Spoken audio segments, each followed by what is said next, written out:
I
would like to call Naresh to welcome the guest.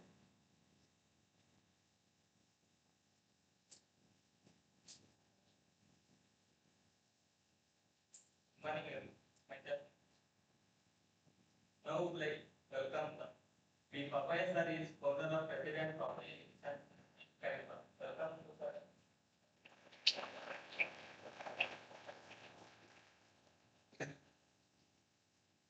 Now, like, please get, please welcome Srimati Pavitra here, please stand up, parent contact Canada. Welcome.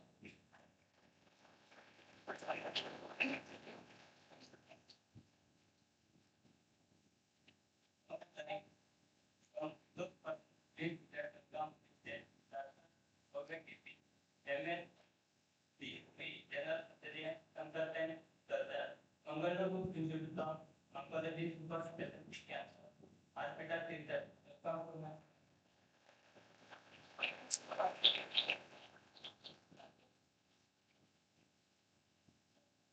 The enemy with the senior inspecting Abhita Sigareva. Welcome.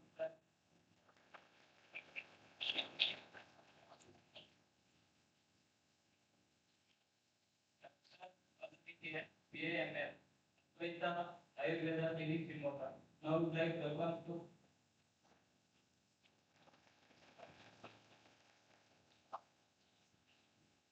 now, like, welcome to Srimati Sunita Raghvendra, MSc Yoga Sister Yoga Therapist, Satya Yoga Mandir.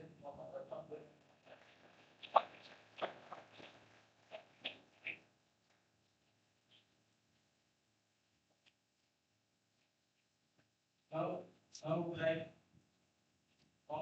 welcome to Sri Srila Arogya Bharati Division Coordination. Moga, welcome to this one.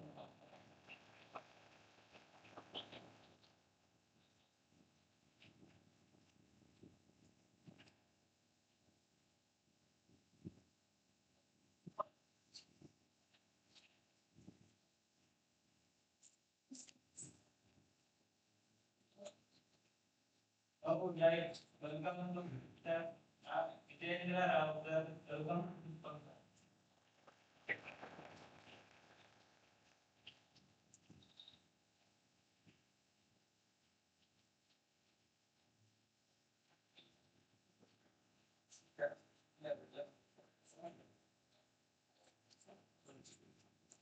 Last but not least, I would like to welcome all teaching and teaching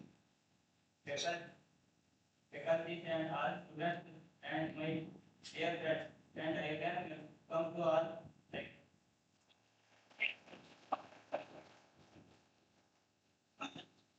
thank you, sir. Now I will start. Saksa Vikram, Sarana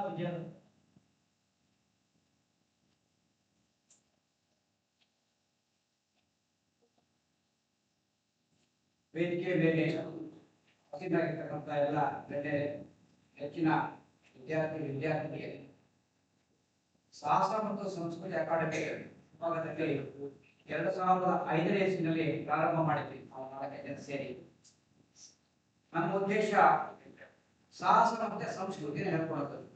ಸಾಹಸ ಅಂತ ಹೇಳಿದ್ರೆ ನಾವು ಪ್ರತಿ ವರ್ಷ ನಿಮ್ಮಂತ ಮಕ್ಕಳಿಗೆಲ್ಲ ಬೆಟ್ಟ, ಗುಡ್ಡ, ನದಿ ಈ ತರಕ್ಕೆ ಟ್ರೆಕಿಂಗ್ ಕರ್ಕೊಂಡು ಹೋಗೋದು. ಚಿತ್ರದುರ್ಗದ ಹಿಮಾಲಯ ತನಕನು ಪ್ರತಿ ವರ್ಷ ಹಿಮಾಲಯಕ್ಕೆ ನಾವು 105 ಕರ್ಕೊಂಡು ಹೋಗೋದು. ಇಲ್ಲಿ ಹತ್ತಿರದಲ್ಲಿರ್ತಕ್ಕಂಥ ಬೇರೆ ಬೇರೆ ಕಾಡುಗಳಿಗೆ, ಬೆಟ್ಟಗಳಿಗೆ ಕರ್ಕೊಂಡು ಹೋಗ್ತೀವಿ. ದೈಹಿಕವಾಗಿ ನೀವು ಚೆನ್ನಾಗಿರ್ಬೇಕು ಅಂತ ಹೇಳಿ. ಹಾಗೆ ಸಂಸ್ಕೃತಿನ ಕಲ್ಸ್ಕೊಡ್ತೀವಿ, ಸಂಸ್ಕೃತವನ್ನು ಕಲ್ಸ್ಕೊಡ್ತೀವಿ, ಮಾತನಾಡೋದನ್ನು ಕೂಡ ಕಲ್ಸ್ಕೊಡ್ತೀವಿ. ನಾವು ಪ್ರತಿ ವರ್ಷ ಒಂದೊಂದು ಟೀಮ್ ತಗೊಂಡು ಈ ವರ್ಷ ಆರೋಗ್ಯ ಅಂತ ಒಂದು ಯೋಜನೆ ಮಾಡ್ಕೊಂಡಿದ್ವಿ. ನಾವು ಆರೋಗ್ಯ ಅಂತ ಬಂದಾಗ ನಮಗೆ ಈ ಕ್ಯಾನ್ಸರ್ ಸಂಬಂಧಪಟ್ಟಂಗೆ ಜನಗಳಿಗೆ ಜಾಗೃತಿ ಮೂಡಿಸಬೇಕು ಅಂತ ಹೇಳಿ ಒಂದು ಯೋಜನೆ ಹಾಕೊಂಡಾಗ ನಮ್ಮ team Mangaluru college MD Suresh ಭೇಟಿ ಮಾಡಿದಾಗ ಅವರು ಫುಲ್ ಸಪೋರ್ಟ್ ಕೊಡ್ತೀವಿ ನಾವು ನಿಮಗೆ ಅಂತ ಹೇಳಿದ್ರು. ಹಾಗೆ ಅವರ ತಂಡ ನಾವು ಎಲ್ಲೆಲ್ಲಿ ಹೋಗ್ತೀವಿ ಅಲ್ಲಿಗೆ ಬಂದು ಆ ಕ್ಯಾನ್ಸರ್ನ ಹೇಗೆ ತಡೆಗಟ್ಟಬೇಕು, ಕ್ಯಾನ್ಸರ್ ಅಂದ್ರೆ ಏನೋ ಬಗ್ಗೆ ಅವರು ಮಾಹಿತಿ ಕೊಡ್ತಾರೆ. ಇದಕ್ಕೆ ಸಹಕಾರವಾಗಿ ಆರೋಗ್ಯ ಭಾರತಿಯವರು, ಬಹಳ ದೊಡ್ಡ ಸಂಸ್ಥೆ ಆರೋಗ್ಯ ಭಾರತಿ, ಇಡೀ ದೇಶದಲ್ಲೇ ಇದೆ. ಅವ್ರು ಹೇಳಿದ್ರು ನಾವು ನಿಮ್ಮ ಜೊತೆಗೆ ಕೈ ಜೋಡಿಸ್ತೀವಿ ಅಂತ ಹೇಳಿ. ಆ ಥರ ಅವ್ರೀಗ ನಮಗೆ ಇಲ್ಲಿ ಶಿಕಾರ್ಪುರದಲ್ಲಿ ಮಾಡಬೇಕು ಅಂತ, ಇಂಥ ಪ್ಯಾರಾಮೆಡಿಕಲ್ ಸೈನ್ಸ್ ಕಾಲೇಜಲ್ಲಿ ಮಾಡಬೇಕು ಅಂತ. ಓಕೆ, ನಾವು ಮಾಡೋಣ ಅಂತ ಹೇಳಿ ಸಾಹಸ ಅಕಾಡೆಮಿಯ ಒಂದು ಈ ವರ್ಷದ ಉದ್ದೇಶ ಕ್ಯಾನ್ಸರ್ ಬಗ್ಗೆ ಹೋರಾಡುವಂಥದ್ದು ಆ ಒಂದು ಯೋಚನೆ ಮಾಡ್ತಿದ್ದೀವಿ. ಜೊತೆ ನಿಮ್ಮ ಅವರೇ ಹೇಳಿದ್ರು, ನಾವು ಪ್ರತಿ ವರ್ಷ ಮೇ ತಿಂಗಳಲ್ಲಿ ನಾವು ಹಿಮಾಲಯ ಕರ್ಕೊಂಡು ಹೋಗ್ತೀವಿ. ಬಹಳ ಕಡಿಮೆ ಖರ್ಚಲ್ಲಿ ಯೂತ್ ಹಾಸ್ಟೆಲ್, ಎಸ್ಪೆಷಲಿ ಯೂತ್ಸಿಗೆ youth hostel association of India ಅಂತ ಇದೆ, ಅದು ಇಂಟರ್ನ್ಯಾಷನಲ್ ಆರ್ಗನೈಸೇಷನ್. ಅದ್ರ ಮುಖಾಂತರವಾಗಿ ತುಂಬಾ ಕಡಿಮೆ ಖರ್ಚಲ್ಲಿ 12,000 ಅಡಿ ಎತ್ತರ ತನಕ ಹಿಮಾಲಯ ಕರ್ಕೊಂಡು ಬರ್ತೀವಿ. ಒಂದ್ಸತಿ ಹಿಮಾಲಯಕ್ಕೆ ಹೋಗ್ಬಂದ್ರೆ ನಿಮ್ಮ ಜೀವನದಲ್ಲಿ ಸಾಕಷ್ಟು ಬದಲಾವಣೆ ಆಗುತ್ತೆ. ಶಿಕಾರ್ಪುರದಲ್ಲಿ ಕೂಡ ಅದೊಂದು ಘಟಕ ಇದೆ, youth hostel association of India ಅಂತ. ನಾನೇ ಅದನ್ನ 3 ವರ್ಷದ ಕೆಳಗೆ ಪ್ರಾರಂಭ ಮಾಡಿಸಿದ್ದೀನಿ. ಆಕ್ಟಿವ್ ಆಗಿ ನಿಮ್ಮ ಲೋಕಲ್ ಶೋರೂಮ್ ಹೊಂಡ ಇದೆ ಒಂದು, ಅವರಿಗೆ ಹೇಳಿದ್ರೆ ಅವ್ರು ವ್ಯವಸ್ಥೆ ಮಾಡ್ಕೊಡ್ತಾರೆ. ಇಲ್ಲ ಕೇಳಿದ್ರೆ ನಮ್ಮ ಆರೋಗ್ಯ ಭಾರತಿ ಭಾಗವಹಿಸಿ ನಿಜವಾಗ್ಲೂ ನೀವು ಆರೋಗ್ಯಕ್ಕೆ ಸಂಬಂಧಪಟ್ಟಂತ ಏನು ಕೆಲಸ ಕಲೀಲಿಕ್ಕೆ ಬಂದಿದ್ದೀರಿ, ಒಳ್ಳೆ ಇಲಾಖೆ ಆಯ್ಕೆ ಮಾಡ್ಕೊಂಡಿದ್ದೀರಿ, ಒಳ್ಳೆ ಜಾಗ ಆಯ್ಕೆ ಮಾಡಿದಿರಿ, ಒಳ್ಳೆ ಶಾಲೆ ಆಯ್ಕೆ ಮಾಡಿದಿರಿ, ಒಳ್ಳೆ ಮ್ಯಾನೇಜ್ಮೆಂಟ್. ನಾನು ತುಂಬಾ ಪವಿತ್ರ ಅಂತ ಮಾತಾಡ್ತಾ ಕೇಳಿದ್ರೆ ನಾನು ನಿಜವಾಗ್ಲೂ ನಾನು ಸುಮಾರು ನನ್ನ ಇತಿಹಾಸದಲ್ಲಿ ಬಹಳಷ್ಟು 100 ಕಾಲೇಜುಗಳು ತಿರುಗಾಡಿದ್ದೀನಿ. ಈ ತರ ಕಾಲೇಜ್ ನೋಡಲಿಲ್ಲ, ಫಸ್ಟ್ ಟೈಮ್ ನೋಡ್ತಿರೋದು ಅಂತ ಒಂದು ಒಳ್ಳೆ ಕಾಲೇಜಿಗೆ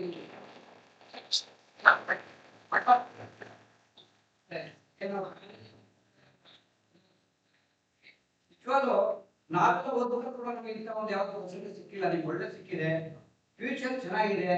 ಯಾರು ಕೂಡ ಉದಾಸೀನ ಮಾಡದೆ ತುಂಬಾ ಚೆನ್ನಾಗಿ ಓದಿ ನಿಮ್ಮ ಕಾಲೇಜಿಗೆ ಕೀರ್ತಿ ತನ್ನಿ, ನಿಮ್ಮ ಮನೆಗಳಿಗೆ ಹೆತ್ತವರಿಗೆ ಕೂಡ ಕೀರ್ತಿ ತಗೊಂಡ್ಬನ್ನಿ.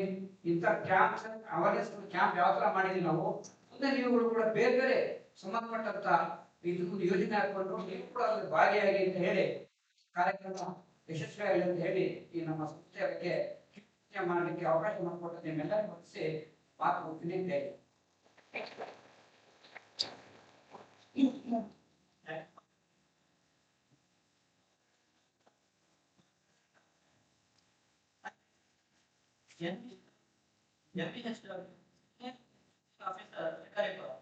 ಆರೋಗ್ಯ ಭಾರತಿ ಪ್ರೆಸಿಡೆಂಟ್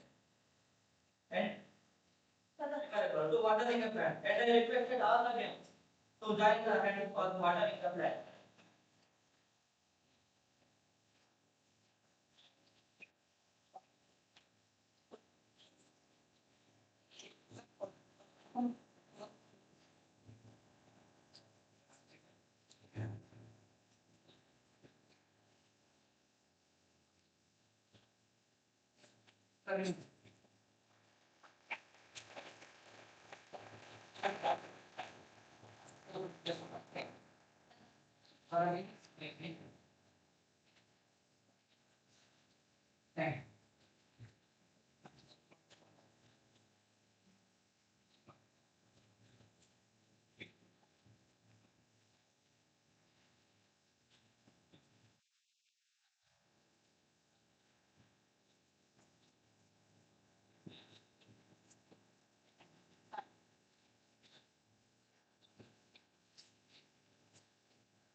ಎಲ್ಲರಿಗೂ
ನಮಸ್ಕಾರ. ಇವತ್ತು ಕಾರ್ಯಕ್ರಮದ ದ್ವಾರಗಳು ಕಾರ್ಯಕ್ರಮ ಹಾಗೂ ಕಾಯಿನ ಪಾಲ್ಗೊಂಡ ಹಾಗೂ ಎಲ್ಲ ಆರೋಗ್ಯ ಇಲಾಖೆಯ ಎಲ್ಲ ಅಧಿಕಾರಿಗಳಿದ್ದಾರೆ, ಅವೆಲ್ಲ ವಿದ್ಯಾರ್ಥಿಗಳಿದ್ದಾರೆ. ನಮ್ಮ ಆರೋಗ್ಯ ಇಲಾಖೆ ಮತ್ತು ಭಾಗವಹಿಸಲಿಗೂ ವಿಳಂಬ ಸಂಬಂಧ ನಾವೆಲ್ಲ ಕಾರ್ಯಕ್ರಮ ಕೂಡ ಪ್ರತಿ ಸಲ ನಾವು ಏನು ಕಾರ್ಯಕ್ರಮ ಕೂಡ ನಮ್ಮ ನೀವು ಕೂಡ ನಮ್ಮ ಇಲಾಖೆ ನೆಕ್ಸ್ಟ್ ನಮ್ಮ ಇಲಾಖೆ ಬರೋದ್ರಿಂದ ನಮ್ಮಲ್ಲಿ ಒಳ್ಳೆಯ ಒಡನಾಟ ಇದೆ. ಇವತ್ತು ಅವಕಾಶವನ್ನ ಬಾಪು ಶಾಲೆಯ ಸಂಸ್ಥಾಪಕರಿಗೆ ನಮ್ಮ ಇಲಾಖೆಯಿಂದ ಆರೋಗ್ಯ ಕಾರ್ಯಕ್ರಮ ಧನ್ಯವಾದ ಹೇಳಲಿಕ್ಕೆ ಇಷ್ಟ.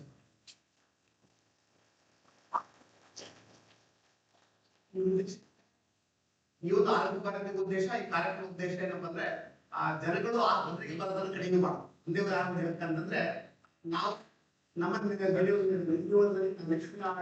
ನಮ್ಮ ಆರೋಗ್ಯ ಪದ್ಧತಿಗಳಿರ್ಬೋದು ವಿಚಾರಗಳನ್ನ ಮುಂದೆ ಕಳಿಸ್ಕೊಂಡ್ರೆ ಸೊ ಶೇಕಡ 70-80 ಹಾಸ್ಪಿಟಲ್ ಬರೋದನ್ನು ನಿಲ್ಲಿಸಬಹುದು.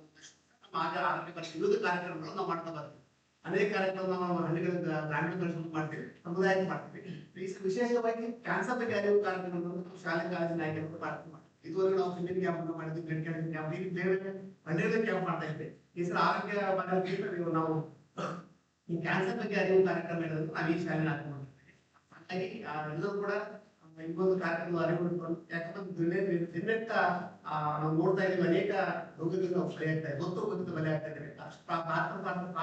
ಪ್ರಾರಂಭಿಕ ಹಂತದಲ್ಲಿ ಅದನ್ನ ನೋಡ್ಕೊಂಡ್ರೆ ಶಿಕ್ಷಣನ ಆರಂಭ ಮಾಡ್ಕೊಂಡ್ರೆ ಮುಂದಾಗುವಂತ ದೊಡ್ಡ ಆನೆಗಳಲ್ಲಿ ಈ ಕಾರ್ಯಕ್ರಮ ಮಾಡ್ತೀವಿ. ಹಾಗಾಗಿ ನಾನು ಲೋಕಲ್ ಹೆಚ್ಚಿಗೆ ಮಾತಾಡಲ್ಲ, ಕಾರ್ಯಕ್ರಮ ಕುರಿತು ನೀವೆಲ್ಲ ಕೇಳಿ ಮಾತಾಡ್ಬೋದು.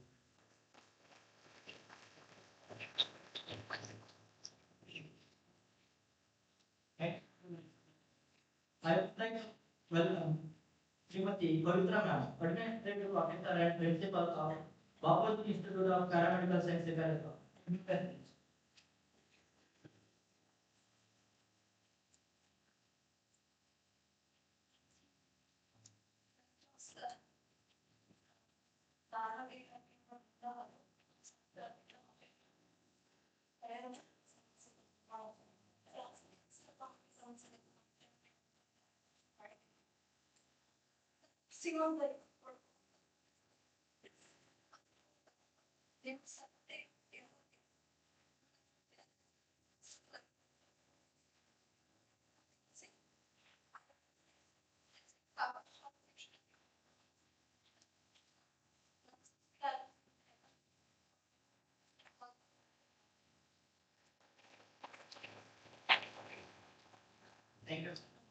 I would like to welcome Papaya, founder, president of Bapuji International Society, Shikaripura.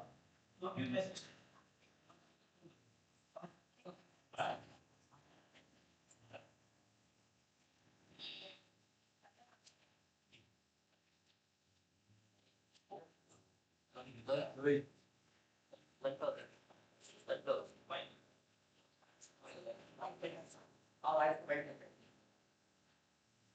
ವೇದಿಕೆಯಲ್ಲಿ ಆಸಕ್ತರಾಗಿರುವಂತ ಈ ಸಂಸ್ಥೆಯ ಆಡಳಿತಾಧಿಕಾರಿ ಪವಿತ್ರ ಮಾಡಿದವರೇ, ಶಿಕಾರಿಪುರ ತಾಲೂಕಿನ ತಾಲೂಕು ಆರೋಗ್ಯಾಧಿಕಾರಿಗಳ ಕಚೇರಿ ಸ್ನೇಹಿತ ಸುರೇಶ್ ಅವರೇ, ಮುಖ್ಯ ಅತಿಥಿಗಳಾಗಿ ಆಗಮಿಸಿರುವಂತ ಸಂಪನ್ಮೂಲ ವ್ಯಕ್ತಿಗಳಾಗಿ ಆಗಮಿಸಿದ ಡಾಕ್ಟರ್ ಭವ್ಯ ಅವರೇ, ಡಾಕ್ಟರ್ ಪಲ್ಲವಿ ಮೇಡಮ್ ಅವರೇ, ಸುನೀತಾ ರಾಘವೇಂದ್ರ ಅವರೇ, ಶ್ರೀಧರ್ ಅವರೇ ಹಾಗೂ ಮತ್ತೆ ಅವರ ಒಡನಾಡಿಗಳಾಗಿ ಬಂದಿರತಕ್ಕಂಥ ಎಲ್ಲ ಸಹೃದಯ ಬಂಧುಗಳೇ, ಈ ನಾಡಿನ ಭವಿಷ್ಯದ ರೂವಾರಿಗಳಾಗಿರುವಂತಹ ವಿದ್ಯಾರ್ಥಿಗಳೇ, ಸೌಂಡ್ ಮೈಂಡ್ ಇದೆ ಸೌಂಡ್ ಬಾಡಿ ಅನ್ನೋ ಹಾಗೆ ಆರೋಗ್ಯ ಇದ್ದಲ್ಲಿ ಎಲ್ಲ ಭಾಗ್ಯಗಳು ಇರುತ್ತವೆ. ಆ ಮೂಲತಃ ಆರೋಗ್ಯದ ಭಾಗ್ಯವನ್ನ ಉಳಿಸ್ಕೊಳ್ಳಕ್ಕಾಗಿ ಮನುಷ್ಯ ಏನೆಲ್ಲ ಪ್ರಯತ್ನಗಳನ್ನ ಪಟ್ಟರು ಕೂಡ ಸಾಧ್ಯವಾಗ್ತಾ ಇಲ್ಲ ಅಂತಕ್ಕಂಥದ್ದು ನೋವಿನ ಸಂಗತಿ. ಯಾಕೆ ಸಾಧ್ಯವಾಗ್ತಾ ಇಲ್ಲ ಅಂದ್ರೆ ಮನುಷ್ಯ ಕ್ರಮಬದ್ಧವಾದಂತಹ ಜೀವನವನ್ನ ನಡೆಸದೇ ಇರೋದ್ರಿಂದ ಸಾಧ್ಯವಾಗ್ತಾ ಇದೆ. ಬೆಳಿಗ್ಗೆ ಎದ್ದಾಗಿಂದ ರಾತ್ರಿ ಮಲಗುವವರೆಗೂ ವ್ಯಕ್ತಿ ಕ್ರಮಬದ್ಧವಾದಂತಹ ಜೀವನವನ್ನು ಮಾಡಿದರೆ ಸಾಕು, ಆರೋಗ್ಯ ವೃದ್ಧಿಸುತ್ತೆ. ನಾವು ಕಾಲಕಾಲಕ್ಕೆ ಅನೇಕ ಕಾಯಿಲೆಗಳನ್ನ ಹೊಸ ಕಾಯಿಲೆಗಳನ್ನ ಸಂಶೋಧನೆ ಮಾಡಿ ಸಿಗ್ತಾ ಇದೆ. ಒಂದು ಕಾಲದಲ್ಲಿ ಕ್ಯಾನ್ಸರ್ ಅಂದ್ರೆ ಅಸ್ಪೃಶ್ಯ ಕಾಯಿಲೆ ಅಂತಿ. ಆ ಕ್ಯಾನ್ಸರ್ ಬಂದ್ಬಿಟ್ರೆ ಮುಗಿದೋಯ್ತು, ಕ್ಯಾನ್ಸರ್ ಆದವಂತು ಸತ್ತೋಗ್ಬಿಡ್ತು. ಆದ್ರೆ ಮುಂದುವರೆದಂತೆಲ್ಲ ಆ ಕ್ಯಾನ್ಸರ್ ಕಾಯಿಲೆಗೆ ಅತ್ಯಾಧುನಿಕ ಔಷಧಿಗಳನ್ನು ಕಂಡುಹಿಡಿದು ಆ ಔಷಧಿಗಳನ್ನು ಉಪಯೋಗಿಸೋದ್ರಿಂದ ಕ್ಯಾನ್ಸರ್ ಕಾಯಿಲೆ ವಾಸಿ ಆಗ್ತದೆ. ನೀವು ಕೂಡ ಇತರ ಮನುಷ್ಯರಾಗಿ ಬದುಕಬಹುದು, ಮನುಷ್ಯರ ಜೊತೆಗೆ ಬದುಕಬಹುದು ಅಂತಕ್ಕಂಥದ್ದನ್ನ ಆರೋಗ್ಯ ಇಲಾಖೆ ಸಾಬೀತುಪಡಿಸಿದೆ. ಇಲ್ಲಿ ಇಲಾಖೆ ಒಂದು ಕಡೆ ಆದರೆ ಅನೇಕ ಖಾಸಗಿ ಸಂಘ ಸಂಸ್ಥೆಗಳು, NGOಗಳು ತಾವು ಸ್ವಾರ್ಥರಹಿತವಾದಂತಹ ಜೀವನ ಮಾಡ್ತಾ ಒಂದು ಸಂಘಟನೆಯನ್ನು ಕಟ್ಟಿ ಸಮಾಜಮುಖಿಯಾದಂತಹ ಕೆಲಸಗಳನ್ನ ಅನೇಕ ಸಂಘಟನೆಗಳು ಮಾಡ್ತಾ ಇದ್ದಾರೆ. ಇಲ್ಲಿ ಸಾಹಸ ಮತ್ತು ಸಂಸ್ಕೃತಿ ಅಂತ ಹೇಳ್ತಾರೆ. ಈ ವಿದ್ಯಾರ್ಥಿ ದಶೆಯಲ್ಲಿ ಯುವಕರಿಗೆ ಸಾಹಸ ಮಾಡುವಂತ ಒಂದು ತುಡಿತ ಸ್ಪಿರಿಟ್ ಇರ್ತದೆ. ನೀವೀಗ ಹಿಮಾಲಯನೂ ಆಗ್ಬೋದು, ಅದಕ್ಕಿಂತ ಮೇಲೆ ಪರ್ವತರು ಈಗ ಅನ್ಬೋದು. ಆದ್ರೆ ನನ್ನ ವಯಸ್ಸಿಗೆ ಬಂದ್ಮೇಲೆ 60 ದಾಟಿದ ಮೇಲೆ ನಾನು ಸಾಹಸ ಮಾಡ್ತೀನಿ ಅಂದ್ರೆ ಸಾಧ್ಯ ಆಗಲ್ಲ. ಹಾಗಾಗಿ ಉದಿರಿ ಹೋಗುವ ಮುದುಕರಿಗೆ ಬುದ್ಧಿ ಹೇಳುವ ಬದಲು ಬೆಳಿಗುವಂತ ನಿಮ್ಮಂತ ಯುವಸ್ಪೃಷ್ಟಿಗಳಿಗೆ ಹೇಳಿದ್ರೆ ಅದು ಹೆಚ್ಚು ಕಾಲ ಉಳಿತದೆ, ಹೆಚ್ಚು ಜನರಿಗೆ ತಲುಪ್ತದೆ ಅನ್ನೋ ಉದ್ದೇಶಕ್ಕಾಗಿ ನಿಮಗೆ ಈ ಕಾರ್ಯಕ್ರಮ ಮಾಡ್ತಾ ಇದ್ದಾರೆ. ಹಾಗೆ ಸಂಸ್ಕೃತಿ ಇಲ್ಲದ, ಸಂಸ್ಕಾರವಿಲ್ಲದ ಜೀವನ ಈ ದಿನ ಸತ್ರೆ ಎಷ್ಟು ಕಾಲ ಬದುಕ್ತೀವಿ ಅಂತ ಅನ್ನೋದಕ್ಕಿಂತ ಹೇಗೆ ಆರೋಗ್ಯವಾಗಿ ಸುಸಂಸ್ಕೃತವಾಗಿ ಬದುಕ್ತೀವಿ ಅನ್ನೋದು ಬಹಳ ಮುಖ್ಯ. ಹಾಗಾಗಿ ನೀವೆಲ್ಲರೂ ಕೂಡ ಸುಸಂಸ್ಕೃತವಾಗಿ ಬದುಕಲಿ ಅನ್ನೋದು ಈ ಸಂಸ್ಥೆಯ ಉದ್ದೇಶ. ಹಾಗೆ ಈ ಆರೋಗ್ಯದ ಈ ವರ್ಷ ಒಂದೊಂದು ಇವೆಂಟ್ ಅನ್ನು ತಗೊಂಡು ಈ ವರ್ಷ ಕ್ಯಾನ್ಸರ್ ಬಗ್ಗೆ ಅರಿವು ಮೂಡಿಸೋದಕ್ಕಾಗಿ ಸಂಘಟನೆ ತೊಡಕೊಂಡಿದೆ. ಡಾಕ್ಟರ್ ಅಲ್ಲೇ ಹಾಸ್ಪಿಟಲ್ ಕೂತ್ಕೊಂಡು ಸಾಕು, ಅವ್ರ ಬಂದು ಟ್ರೀಟ್ಮೆಂಟ್ ತಗೊಂಡು ಕನ್ಸಲ್ಟಿಂಗ್ ಮಾಡಿಕೊಂಡು ಕೈ ತುಂಬಾ ಫೀಸ್ ಕೊಡೋರ ಸಂಖ್ಯೆ ಸಾಕಷ್ಟಿದೆ.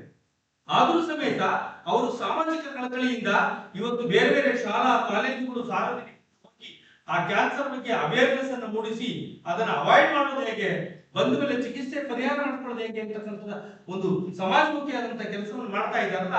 ಹಾಗಾಗಿ ಆ ತಂಡಕ್ಕೆ ನೀವೆಲ್ಲರೂ ಜೋರಾದ ಚಪ್ಪಾಳೆ.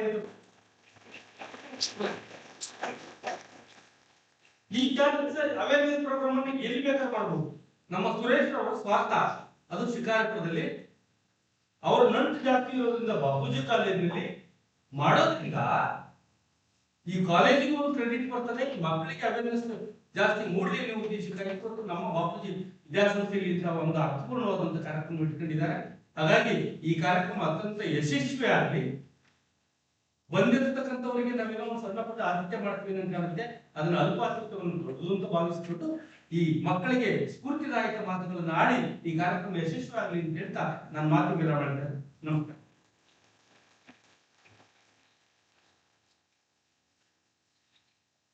Thank you for the information. Now we end our program. By vote of thanks. Now we would like to call Sri Sridhar Arogya Variety Camp Coordinator Tumoka to give a vote of thanks.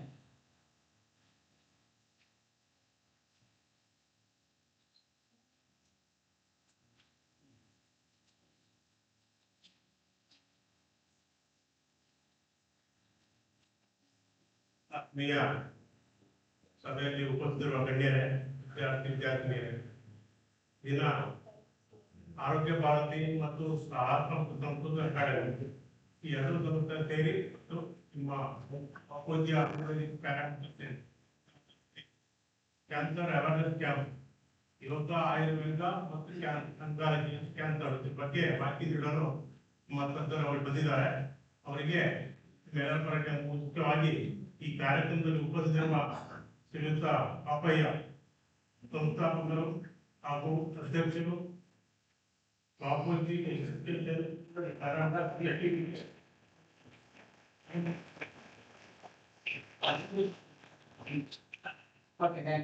ಯಾವ್ದಾದ್ರು ಹೇಳೋದಕ್ಕೆ ಕೇಳ್ಬೇಕಲ್ಲ ಭಗವಂತ. ಶ್ರೀಮತಿ ಪವಿತ್ರ ಮುಖ್ಯಸ್ಥರು, administrator ಕೂಡ ಆರೋಗ್ಯ ಭಾರತಿ ಮತ್ತು ಸಾಹಸ ಸಂಸ್ಥೆ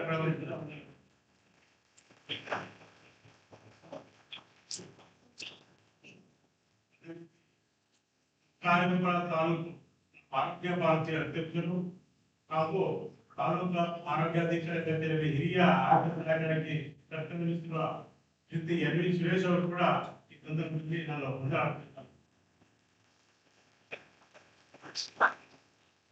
ಸಂಪೂರ್ಣ ಸಹಕಾರವನ್ನು ಅದೇ ರೀತಿ ಈ ದಿನ ತೀರ್ಥಹಳ್ಳಿಯಿಂದ ದೂರದಿಂದ ಆಗಮಿಸಿರುವ ಡಾಕ್ಟರ್ ಭವ್ಯ,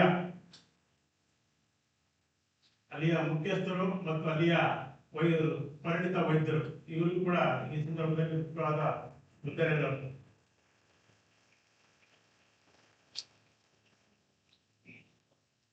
ಅದೇ ರೀತಿ ಸುನೀತಾ ರಾಘವೇಂದ್ರ ನಮ್ಮಲ್ಲಿ ಹಂಗಾಗಿ ಅವರು ಇನಾಗ್ರೇಷನ್ ಬಗ್ಗೆ ನಮಗೆ ಪೂರ್ಣ ಮಾಹಿತಿ ಕೊಡ್ತಾರೆ. ಸುನೀತಾ ರಾಘವೇಂದ್ರ ಕೂಡ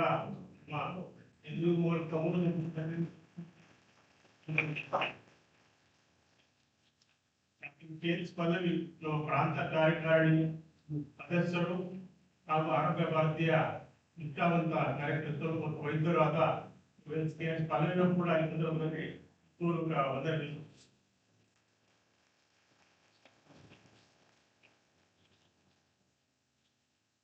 ಇದೇ ಸಂದರ್ಭದಲ್ಲಿ ಇಲ್ಲಿಯ ಪ್ಯಾರಾಮೆಡಿಕಲ್ ಸ್ಟೂಡೆಂಟ್ಗಳಾದ ನೀವೆಲ್ಲ ಭಾಗವಹಿಸಿದ್ದೀರಿ. ವಿದ್ಯಾರ್ಥಿನಿಯರು ಮುಂದಿನ ಭವಿಷ್ಯಕ್ಕೆಲ್ಲ ಆಶಾದಾಯಕವಾಗಿ ಹೇಳ್ತಾ, ಈಗ ಅದೇ ರೀತಿ ಆನಾ ವಿಜೇಂದ್ರ ನಾವು ಮಾಡ್ತಿದ್ವಿ. ವಿಜೇಂದ್ರ ರಾವ್ ಅವರು ಸಂಸ್ಕೃತಿ ಸಾಹಸ ಕಡೆ ಹೇಳಿದ ಮುಂಚೆನೆ ಸುಮಾರು ಕರ್ಕೊಂಡು ಹೋಗ್ತೀವಿ ಅಂತ ನಿಮ್ಮೆಲ್ಲ ಕೊಟ್ಟು ವಿಜೇಂದ್ರ ಅವರಿಗೆ ಸುರೇಶ್ ಅವರಿಗೆ ಕೊಟ್ಟು ವಿಮಾನ ಕರ್ಕೊಂಡು ಹೋಗ್ತಾರೆ. ಬಹಳ ಅನುಭವದಲ್ಲಿ ನೀವು ನೋಡ್ಕೊಂಡು ಬರ್ಬೋದು. ಅವಕಾಶ ಮಾಡಿಕೊಟ್ಟಿರುವ ಮತ್ತು ಈ ಆರೋಗ್ಯ ಭಾರತೀಯ ಭಾರತದೊಂದಿಗೆ ಅನೇಕ ಕಾರ್ಯಕ್ರಮಗಳನ್ನು ಹಮ್ಮಿಕೊಂಡಿದ್ದಾರೆ. ಹಾಗೂ ಸಂಸ್ಕೃತ ಅಕಾಡೆಮಿ ಅವರು ಕೂಡ ಈ ಸಂದರ್ಭದಲ್ಲಿ ಪೂರ್ವಕ ಬೆಂಬಲ ತೀರ್ಥಹಳ್ಳಿಯಿಂದ ಸಿಬ್ಬಂದಿಗಳು ಅಧಿಕಾರಿಗಳು ಬಂದಿದ್ದಾರೆ. ಅವರು ಕೂಡ ಈ ಸಂದರ್ಭದಲ್ಲಿ ಮೂರು ಸಮಸ್ಯೆ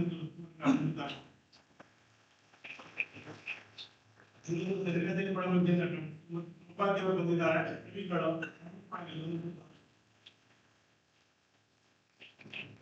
ರಾಮ್ಗೋಪಾಲ್ ತಜ್ಞರು ಅವರು ಬಂದಿದ್ದಾರೆ.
ಯೋಗದಲ್ಲಿಯೂ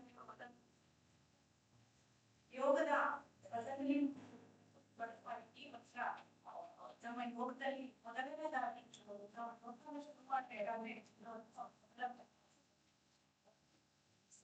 ಇವತ್ತಿನ ಈ ಪ್ರೋಗ್ರಾಮ್ ಯೋಗ ಯೋಗ ಅಂದ್ರೆ ಯೋಗ ಅಂದ್ರೆ ನಮ್ಮ ಜೀವನ ಕ್ರಮವನ್ನು ನಾವು ಯೋಗ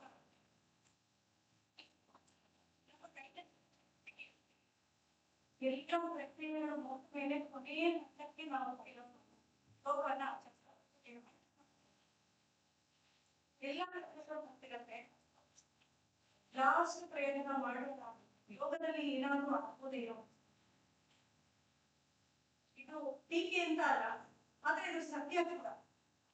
ಕಾರಣ ಸಾಕಷ್ಟು ಇದೆ. ನಾವು ಯೋಗದ ಬಗ್ಗೆ ಅವೇರ್ನೆಸ್ ಕ್ರಿಯೇಟ್ ಮಾಡದೇ ಇರ್ಬೋದು, ಆಗಿರ್ಬೋದು.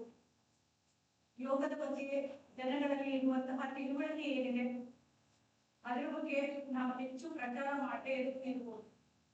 ಯಾವ ಕಾರಣಗಳಾದ್ರೂ ಆಗಿರ್ಬೋದು. ಯೋಗ ಕೊನೆಯ ಪ್ರಯತ್ನ ಆಗಿರ್ಬೋದು.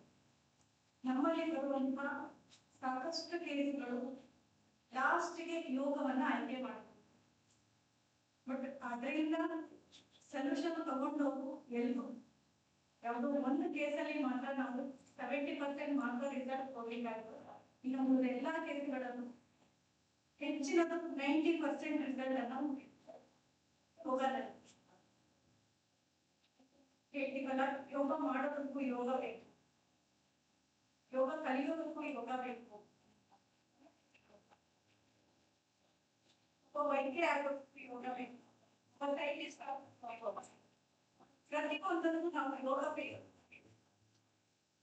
ಅಂದ್ರೆ ನಮ್ಮ ಆಲೋಚನೆಗಳು, ನಮ್ಮ ಯೋಚನೆಗಳು, ನಮ್ಮ ಕಲ್ಪನೆಗಳು, ನಮ್ಮ ಮನಸ್ಸುಗಳು ಎಲ್ಲವೂ ಕೂಡ ಶಾಂತ ಸ್ಥಿತಿಗೆ ಹೋಗೋದಕ್ಕೆ ಯೋಗವನ್ನು ಆ ಮನಸ್ಸಿಗೆ ಒಂದು ಸಂಸ್ಕಾರ ಬೇಕು. ಕೆಲವೊಂದು ಪ್ರಶ್ನೆಗಳು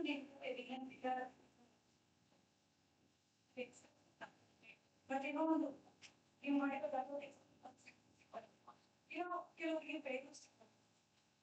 ಕೆಲವರಿಗೆ ಕೋಪಗಳಾಗ್ತಾರೆ. ಅಂತ ಎಲ್ಲಾ ಸಂದರ್ಭಗಳಲ್ಲೂ ಕೂಡ ನಿಮ್ಮ ಮನಸ್ಸು ಶಾಂತ ರೀತಿಯಿಂದ ಇರಬೇಕು. ಅದಕ್ಕೆ ನಿಮಗೆ ಸಾಧನೆ ಯೋಗ. ಇವತ್ತು ಯೋಗ ನಮ್ಮ ಜೊತೆ ಇದೆ, ನಮ್ಮ ಮನಸ್ಸಲ್ಲಿ ಇದೆ ಯೋಗ ಅಂತ ನಮಗೆ ಅದು ಸಿಕ್ಕಿದೆ. ವಿಜ್ಞಾನ ಬೆಳೆದಿದೆ ಅನ್ನೋದಕ್ಕೆ ನಿಮ್ಮಗಳು ಈ ಕ್ಲಾಸ್ ಅಲ್ಲಿ ಇರೋದೇ ಒಂದು ಸಾಕ್ಷಿ. ಯಾಕೆಂದ್ರೆ ನೀವೆಲ್ಲರೂ ಇರೋದು ಸೈನ್ಸ್ ಫೀಲ್ಡ್. ಹಿಂದೆ ಕ್ಯಾನ್ಸರ್ ಅಂತ ಕೇಳಿದ್ರಲ್ಲ, ಕ್ಯಾನ್ಸರ್ ಅಂದ್ರೆ ಮುಗೀತು, ನಾವು ಊರಿಂದ ಹೊರಗಡೆ ಇರ್ತೀವಿ, ಮುಗೀತು ಅವ್ರ ಹೆಣ್ಣಾಗ್ತಾ ಇರೋದು. ಇವತ್ತು ಹಾಗಲ್ಲ, ವಿಜ್ಞಾನ ತುಂಬಾ ಮುಂದುವರೆದಿದೆ, ದಿನ ದಿನ ಬೆಳೀತಿದೆ. ಜೊತೆಗೆ ನಾವು ಕೂಡ ಜೊತೆ ಬೆಳೀತಾ ಇದ್ದೀವಿ. ಆ ಬೆಳೆಯೋದಕ್ಕೆ ಕಾರಣ ಏನು? ಒಂದು ಮನಸ್ಸು, ಅದಕ್ಕೆ ಒಂದು ವೇದಿಕೆ ಇರಬೇಕು. ಅಂದ್ರೆ ನೀವುಗಳು ಮನಸ್ಸು ಮಾಡಿದ್ದೀವಿ, ಇದನ್ನ ಕಲಿಬೇಕು, ಇದರಲ್ಲಿ ಇದರಿಂದ ನಾವು ಕ್ಯಾನ್ಸರ್ ಅಂತ ಒಂದು ರೋಗವನ್ನ ತಡೆ ಹಿಡಿಯೋದಕ್ಕೆ ಎಲ್ಲೋ ಒಂದು ಮಟ್ಟಿಗೆ ಸಹಾಯ ಆಗುತ್ತೆ ವಿಜ್ಞಾನ ಅಂತ. ತುಂಬಾ ಬೆಳೆದ್ಬಿಟ್ಟಿದೆ, ಜೊತೆಗೆ ಎಲ್ಲ ಬೆಳೆದಿದೆ. ನಮ್ಮ ಮನಸ್ಸಿಗೆ ಒಂದು ವೇದಿಕೆ ಬೇಕು ಅಂತ ಹೇಳಿ, ಆ ಮನಸ್ಸಿಗೆ ಒಂದಷ್ಟು ಅಂತರಂಗದಿಂದ ಕೆಲವೊಂದಷ್ಟು ಅದಕ್ಕೆ ಟೀಚಿಂಗ್ ಅಂತ ಹೇಳ್ಬೋದು, ಅಥವಾ ನೀವು ಅಂತರಂಗದಿಂದ ಅದಕ್ಕೆ ಕೊಡುವಂತಹ ಬೆಳವಣಿಗೆ ಅಂತ ನಾವು ಹೇಳ್ಬೋದು. ಅದು ಯೋಗದ ಕೆಲವೊಂದು ಪ್ರಕಾರಗಳಿಂದ ಸಾಧ್ಯ ಆಗ್ತಾರೆ. ಸಮತ್ವಂ ಯೋಗ ಮುಚ್ಚದೆ ಅಂತ ಹೇಳ್ಬೋದು ಯೋಗಕ್ಕೆ. ಅಂದ್ರೆ ಸಮಭಾವದಿಂದ ನಾವು ಯಾವುದನ್ನು ಸಿದ್ಧರಿಗೋ ಅದು ಯೋಗ. ಹಾಗಾದ್ರೆ ಯೋಗ ಅಂತ ಅಂದ್ರೆ ಏನು? ಯೋಗ ಅಂತಂದ್ರೆ ವಿಸ್ತಾರವಾಗಿರುವಂತಹದ್ದು. ಅದೊಂದು ಅಂತರಂಗದ ಕನ್ನಡಿಯಿಂದ ಯೋಗದಲ್ಲಿ ಪ್ರಾಣಾಯಾಮ, ಆಸನ ಎಲ್ಲವೂ ಕೂಡ ಹೇಳಿದೀವಿ. ಸಾಮಾನ್ಯ ಯೋಗ, ಪ್ರಾಣಾಯಾಮ, ಪ್ರಾಣಾಯಾಮ ಅಂತ ಅಂದ್ರೆ ಪ್ರಾಣಾಯಾಮ ಅಂತ ಅಂದ್ರೆ ಪ್ರಾಣ ಅಂದ್ರೆ ಜೀವ, ಬೆಳಕು, ಗಾಳಿ, ವಾಯು, ಯಾವ ಬೇಕಾದ್ರೂ ಇವೆಲ್ಲವೂ ಕೂಡ ಪ್ರಾಣ. ಆಯಾಮ ಅಂತ ಅಂದ್ರೆ ಏನು ಅಂದ್ರೆ ವಿಸ್ತಾರವಾಗುವಂಥದ್ದು. ಹಾಗಾದ್ರೆ ಪ್ರಾಣಾಯಾಮ ಅಂತ ಅಂದ್ರೆ ವಿಸ್ತಾರ. ನಾವೆಲ್ಲ ಬರ್ತಿದ್ವಿ ಅನ್ನೋದಕ್ಕೆ ಪ್ರೂಫ್ ಏನು?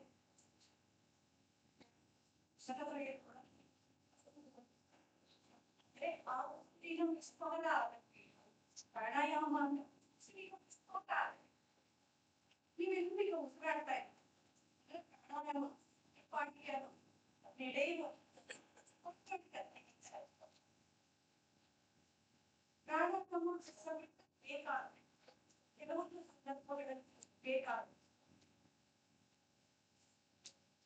ಪ್ರಾಣಾಯಾಮವನ್ನು ಮಾಡಿಸಬಹುದು. ಅಷ್ಟಾಂಗ ಯೋಗದಲ್ಲಿ 8 ಅಂಗಗಳು ಇದೆ. ಪ್ರಾಣಾಯಾಮ ಅಷ್ಟಾಂಗ ಯೋಗ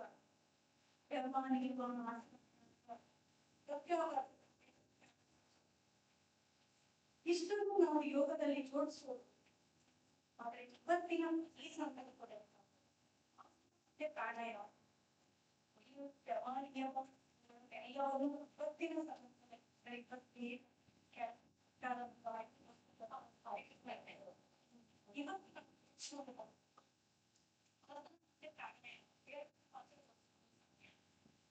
ಹೇಗೆ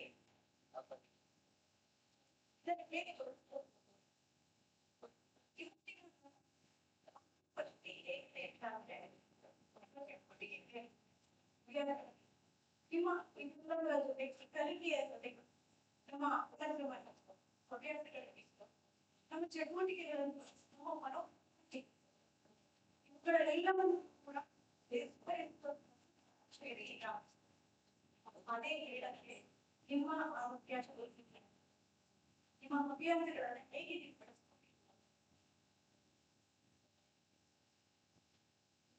ಇತ್ತೀಚಿನ ದಿನಗಳಲ್ಲಿ ಈ ಕ್ಯಾನ್ಸರ್ ಜಾಸ್ತಿ ಆಗಿದೆ. ಹಾಗಾದ್ರೆ ಕ್ಯಾನ್ಸರ್ ಪೇಷಂಟ್ಗಳಿಗೆ ಕ್ಯಾನ್ಸರ್ ಅಂತ ಬಂದಾಗ ಒಬ್ಬೊಮ್ಮೆ ಗೊತ್ತಾಗೋದಿಲ್ಲ ವೈದ್ಯರನ್ನ ಹೋಗ್ತಾರೆ. ಸಿಂಟಮ್ಸ್ಗಳು ಬರುತ್ತೆ. ಏನೇನು ಸಿಂಟಮ್ಸ್ ನಿಮ್ಮ ಇದಕ್ಕೆ ಸಿಂಟಮ್ಸ್ಗಳು ಹೊರಗಡೆ ಬರುತ್ತೆ. ಸ್ಕ್ಯಾನಿಂಗ್ ವೈದ್ಯರ ಅವರ ಮನಸ್ಥಿತಿ ಗೊತ್ತಿರುತ್ತೆ. ಒಂದು ಸಾಕಷ್ಟು ಪ್ರಿಕಾಷನ್ ಕೊಡ್ತಾರೆ. ನಾವು ಹೀಗೆ ಬದುಕಿದ್ರೆ ನಮ್ಮಷ್ಟು ಕಾಯಿಲೆಗಳಿಂದ ಹೊರಗೆ ಬರ್ಬೋದು ಪ್ರಿಕಾಷನ್ ಕೊಡ್ತಾರೆ. ಅದೊಂದಷ್ಟು. ಈಗ ಕ್ಯಾನ್ಸರ್ ಬಂದಿದೆ ಅಂತ ಹೇಳ್ತಾರೆ. ಡಾಕ್ಟರ್ ಎದುರುಗಡೆ ನಾನು ಹೇಳಲೇಬೇಕು ಸಹಜ ಕೂಡ. ಹೇಳಿದಾಗ ಅವರ ಮನಸ್ಥಿತಿ ಹೇಗಿದೆ ಅಂತ ಹೇಳಿದ್ರೆ ಅವರ ಮನೋ ಇಚ್ಛೆಯಿಂದ ಪೂರ್ಣ ಕುಸಿತಕ್ಕೆ ಬರ್ತಾರೆ. ನನಗೆ ಕ್ಯಾನ್ಸರ್ ಒಂದು ಕ್ಷಣಕ್ಕೆ ಆಗ ಅವರ ಮೊದಲ ಪ್ರಶ್ನೆ ನಾನು ಬದುಕ್ತೀನಿ, ಬದುಕುವ ಆಸೆ ಭಾಗ ಕೆಳಗಿಳಿದಿದೆ. ಅಂಥ ಸಂದರ್ಭದಲ್ಲಿ ಅವರ ಮಾನಸಿಕ ಮತ್ತು ದೈಹಿಕವಾಗಿ ಅವರನ್ನು ಒಂದು ಸಾಮರ್ಥ್ಯಕ್ಕೆ ತರುವಂತದ್ದು ಯೋಗ. ಹಾಗಾದ್ರೆ ಆ ಸಂದರ್ಭದಲ್ಲಿ ಅವರಿಗೆ ಅವಶ್ಯಕತೆ ಏನು ಅಂತ ಈ ಕಾಯಿಲೆ ಬರೋದಕ್ಕೆ ಕಾರಣಗಳೇನು ಅಂತ ಸಾಕಷ್ಟು ಅವರಿಗೆ ವೈದ್ಯರ ಮೂಲಕ ಸಾಕಷ್ಟು ಮಾಹಿತಿಗಳು ಸಿಕ್ಕಿರುತ್ತೆ. ಒಂದು ಹಂತಕ್ಕೆ ವೈದ್ಯರ ಜೊತೆಗೆ ಮಾತುಕತೆ ಆಗುತ್ತೆ, ಒಂದು ಹಂತಕ್ಕೆ. ಅದರ ನಂತರ ಅಲ್ಲಿಂದ ಬರ್ಬೇಕಾಗಿತ್ತು ಅವರು ನೆಕ್ಸ್ಟ್ ಯೋಗ ಮಾಡಿದ್ರೆ ಕೂಡ ಈ ಒಂದು ಮಾನಸಿಕ ಸ್ಥಿತಿಯಿಂದ ಅವರು ಕೂಡ ಮಾನಸಿಕದ ಜೊತೆಗೆ ದೈಹಿಕ ಸ್ಥಿತಿಯಿಂದನೂ ಕೂಡ ಅವರು ಹೊರಗೆ ಬರೋದಕ್ಕೆ ಸಾಧ್ಯ ಅನ್ನೋದನ್ನ ತೋರಿಸ್ಬೋದು. ಅಲ್ಲಿಂದ ಒಂದು ವಿಷಯ ಹೊರಗೆ ಬಂದ್ರೆ ಖಂಡಿತ ಅವಾಗ ಯೋಗ ಮಾಡಿದ್ರೆ ಸಾಧಿಸಲೇಬಾರದು. ಯಾಕೆಂದ್ರೆ ಯೋಗದಿಂದ ಇಲ್ಲಿ ವರ್ಗ ಅನ್ನುವಂತಹ ಕಲ್ಪನೆ ಆ ವ್ಯಕ್ತಿಗೆ ಯಾಕೆಂದ್ರೆ ಕ್ಯಾನ್ಸರ್ ಬಂದಿದೆ, ನಮ್ಗೆ ಇಷ್ಟು ಎಲ್ಲ ಸಮಸ್ಯೆಗಳಿದೆ, ಈಗ ನಾವು ಯೋಗ ಈ ಸಮಸ್ಯೆಗಳು ಯೋಗ ಸಾಧ್ಯ ಇಲ್ಲ ಅದನ್ನ ನಾವು ಮಾಡೋದು ನಾನಾಗಿದ್ದು ಪ್ಯಾಕೇಜ್ಗಳನ್ನ ಹ್ಯಾಂಡಲ್ ಮಾಡಿ ಅವರನ್ನ ಒಂದು ಲೆವೆಲಿಗೆ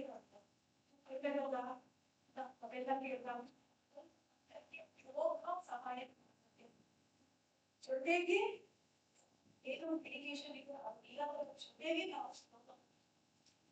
ಎಲ್ಲವನ್ನು ಬಿಟ್ಟು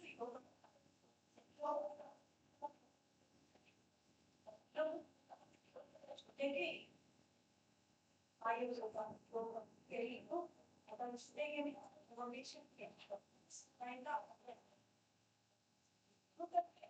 ಆಸನಗಳಿಗೆ ಇತರ ಪೇಷಂಟ್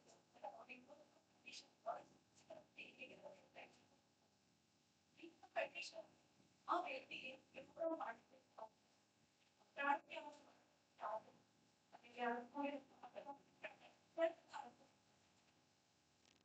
ವಾಟ್ಸಪ್ ಸಾಧ್ಯನ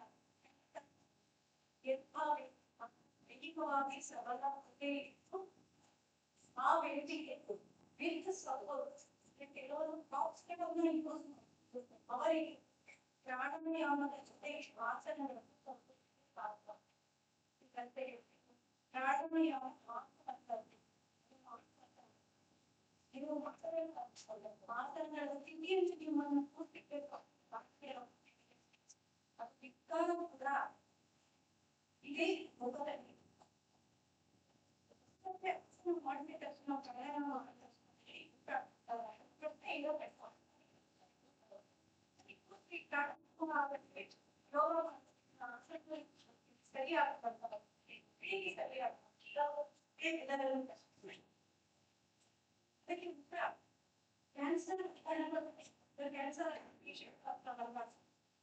ಕ್ಯಾನ್ಸರ್ ಕಣಗಳ ವಿರುದ್ಧ ನಮ್ಮ ಯೋಗಾಸನದಲ್ಲಿ ಆಸನದಲ್ಲಿ ಮುಸ್ಲಿಂ ಪ್ರಾಣಾಯಾಮ ಹೋರಾಟ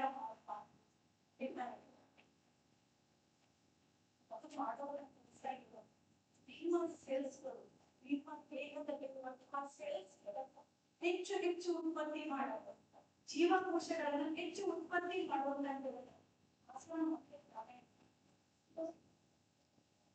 ಈಗ ಒಂದಷ್ಟು ತರಕಾರಿಗಳು ಸಿಂಪಲ್ ಆಗಿ ತರಕಾರಿ ಕೊಡ್ಬೋದು ಇವಾಗ ತರಕಾರಿ ಬಿಸಾಕಿರೋ ಅಥವಾ ತರಕಾರಿ ಜೊತೆಗೆ ಇನ್ನಷ್ಟು ತರಕಾರಿ ಅದರೊಳಗೆ ಸೇರಿಸ್ಲಿಕ್ಕಿಂತ ಮುಂಚೆ ಏನ್ ಮಾಡುತ್ತೆ ಕ್ಲೀನ್ ಮಾಡಿ ಕ್ಲೀನ್ ಮಾಡೋದು ಕ್ಯಾನ್ಸರ್ ಕಣಗಳನ್ನ ನಾವು ತೆಗೆದುಹಾಕುವ ಸೂಕ್ತ ವೈದ್ಯರಿಂದಲೇ ನಮ್ಮ ಕೆಲಸ ಜೀವಕೋಶಗಳನ್ನ ಹೆಚ್ಚು ಹೆಚ್ಚು ಉತ್ಪತ್ತಿ ಮಾಡಿ ದೇಹದಲ್ಲಿ ಸೇರಿಸುವ ಅದು ನಿಮ್ಮ ದೇಹದೊಳಗೆ ಉತ್ಪತ್ತಿ ಕೆಲಸ ಮಾಡ್ತಾರ ಕ್ಯಾನ್ಸರ್ ಕಣಗಳ ಪತ್ತೆ ಕಮ್ಮಿ ಅಂದ್ರೆ ಹೇಗಾಗುತ್ತೆ ಅಂದ್ರೆ ನಿಮ್ಮ ಮನೋಬಲ ಹೆಚ್ಚುತ್ತೆ ದೈಹಿಕವಾಗಿ ಮತ್ತೆ ಮಾನಸಿಕವಾಗಿ ಹೆಚ್ಚು ಬಲ ಆಗ್ತಾ ಹೋಗ್ಬೇಕು ಆಗ ಆ ವ್ಯಕ್ತಿಯ ಮಾನಸಿಕ ಸ್ಥಿತಿ ಏನಿದೆ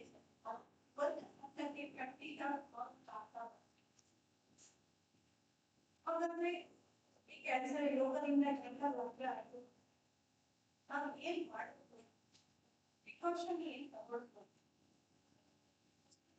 ಅದಕ್ಕೆ ಹೋರಾಡಬೇಕು ಭೇಟಿ ಮಾಡಬೇಕು ಪ್ರಯತ್ನ ಮಾಡಬೇಕು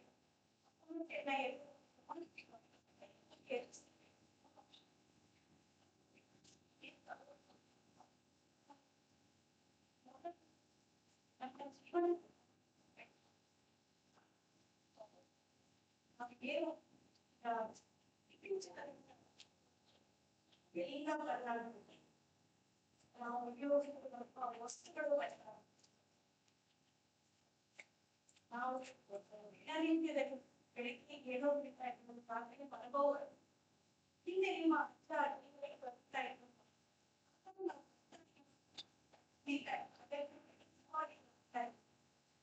ಪ್ರಕೃತಿಗೆ ವಿರುದ್ಧವಾಗಿ ನಾವು ಪ್ರಕೃತಿ ಎಷ್ಟೊಂದಿಗೆ ಸ್ಟಾರ್ಟ್ ಆಗುತ್ತೆ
ಫಸ್ಟ್ ಮೋಟೋ ಏನಿದೆ ಅಂತಂದ್ರೆ ಸ್ವಸ್ಥತೆ ಸ್ವಸ್ಥತೆ.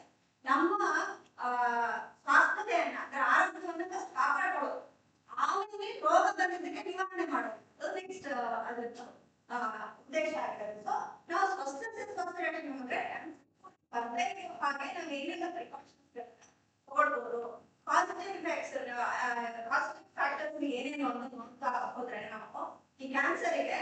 ಈಗ ನಿಮಗೆ ಏನಂದ್ರೆ ಜ್ವರ ಬರುತ್ತೆ ಅಂತಂದ್ರೆ ಅದಕ್ಕೆ ವೈರಸ್ ಬ್ಯಾಕ್ಟೀರಿಯಾ ಬೇರೆ ಹೇಳ್ತೀವಿ, ಆದ್ರೆ ನಮ್ಗೆ ಗೊತ್ತು ಸ್ಪೆಸಿಫಿಕ್ ಆಗಿ ಇಲ್ಲೇ ಬರುವಂತದ್ದು ಕಾಯಿಲೆ ಇದ್ದಾರೆ. ನಿಮಗೆ ಮೆದುಳಲ್ಲಿ ಬರ್ಬೋದು, ಶ್ವಾಸಕೋಶದಲ್ಲಿ ಬರ್ಬೋದು, ಲಿವರ್ ಅಲ್ಲಿ ಬರ್ಬೋದು, ಇಲ್ಲ ಅಂತಂದ್ರೆ ಎಲ್ಲಿ ಬೇಕಾದ್ರೂ ಬರ್ಬೋದು ಅಲ್ವಾ.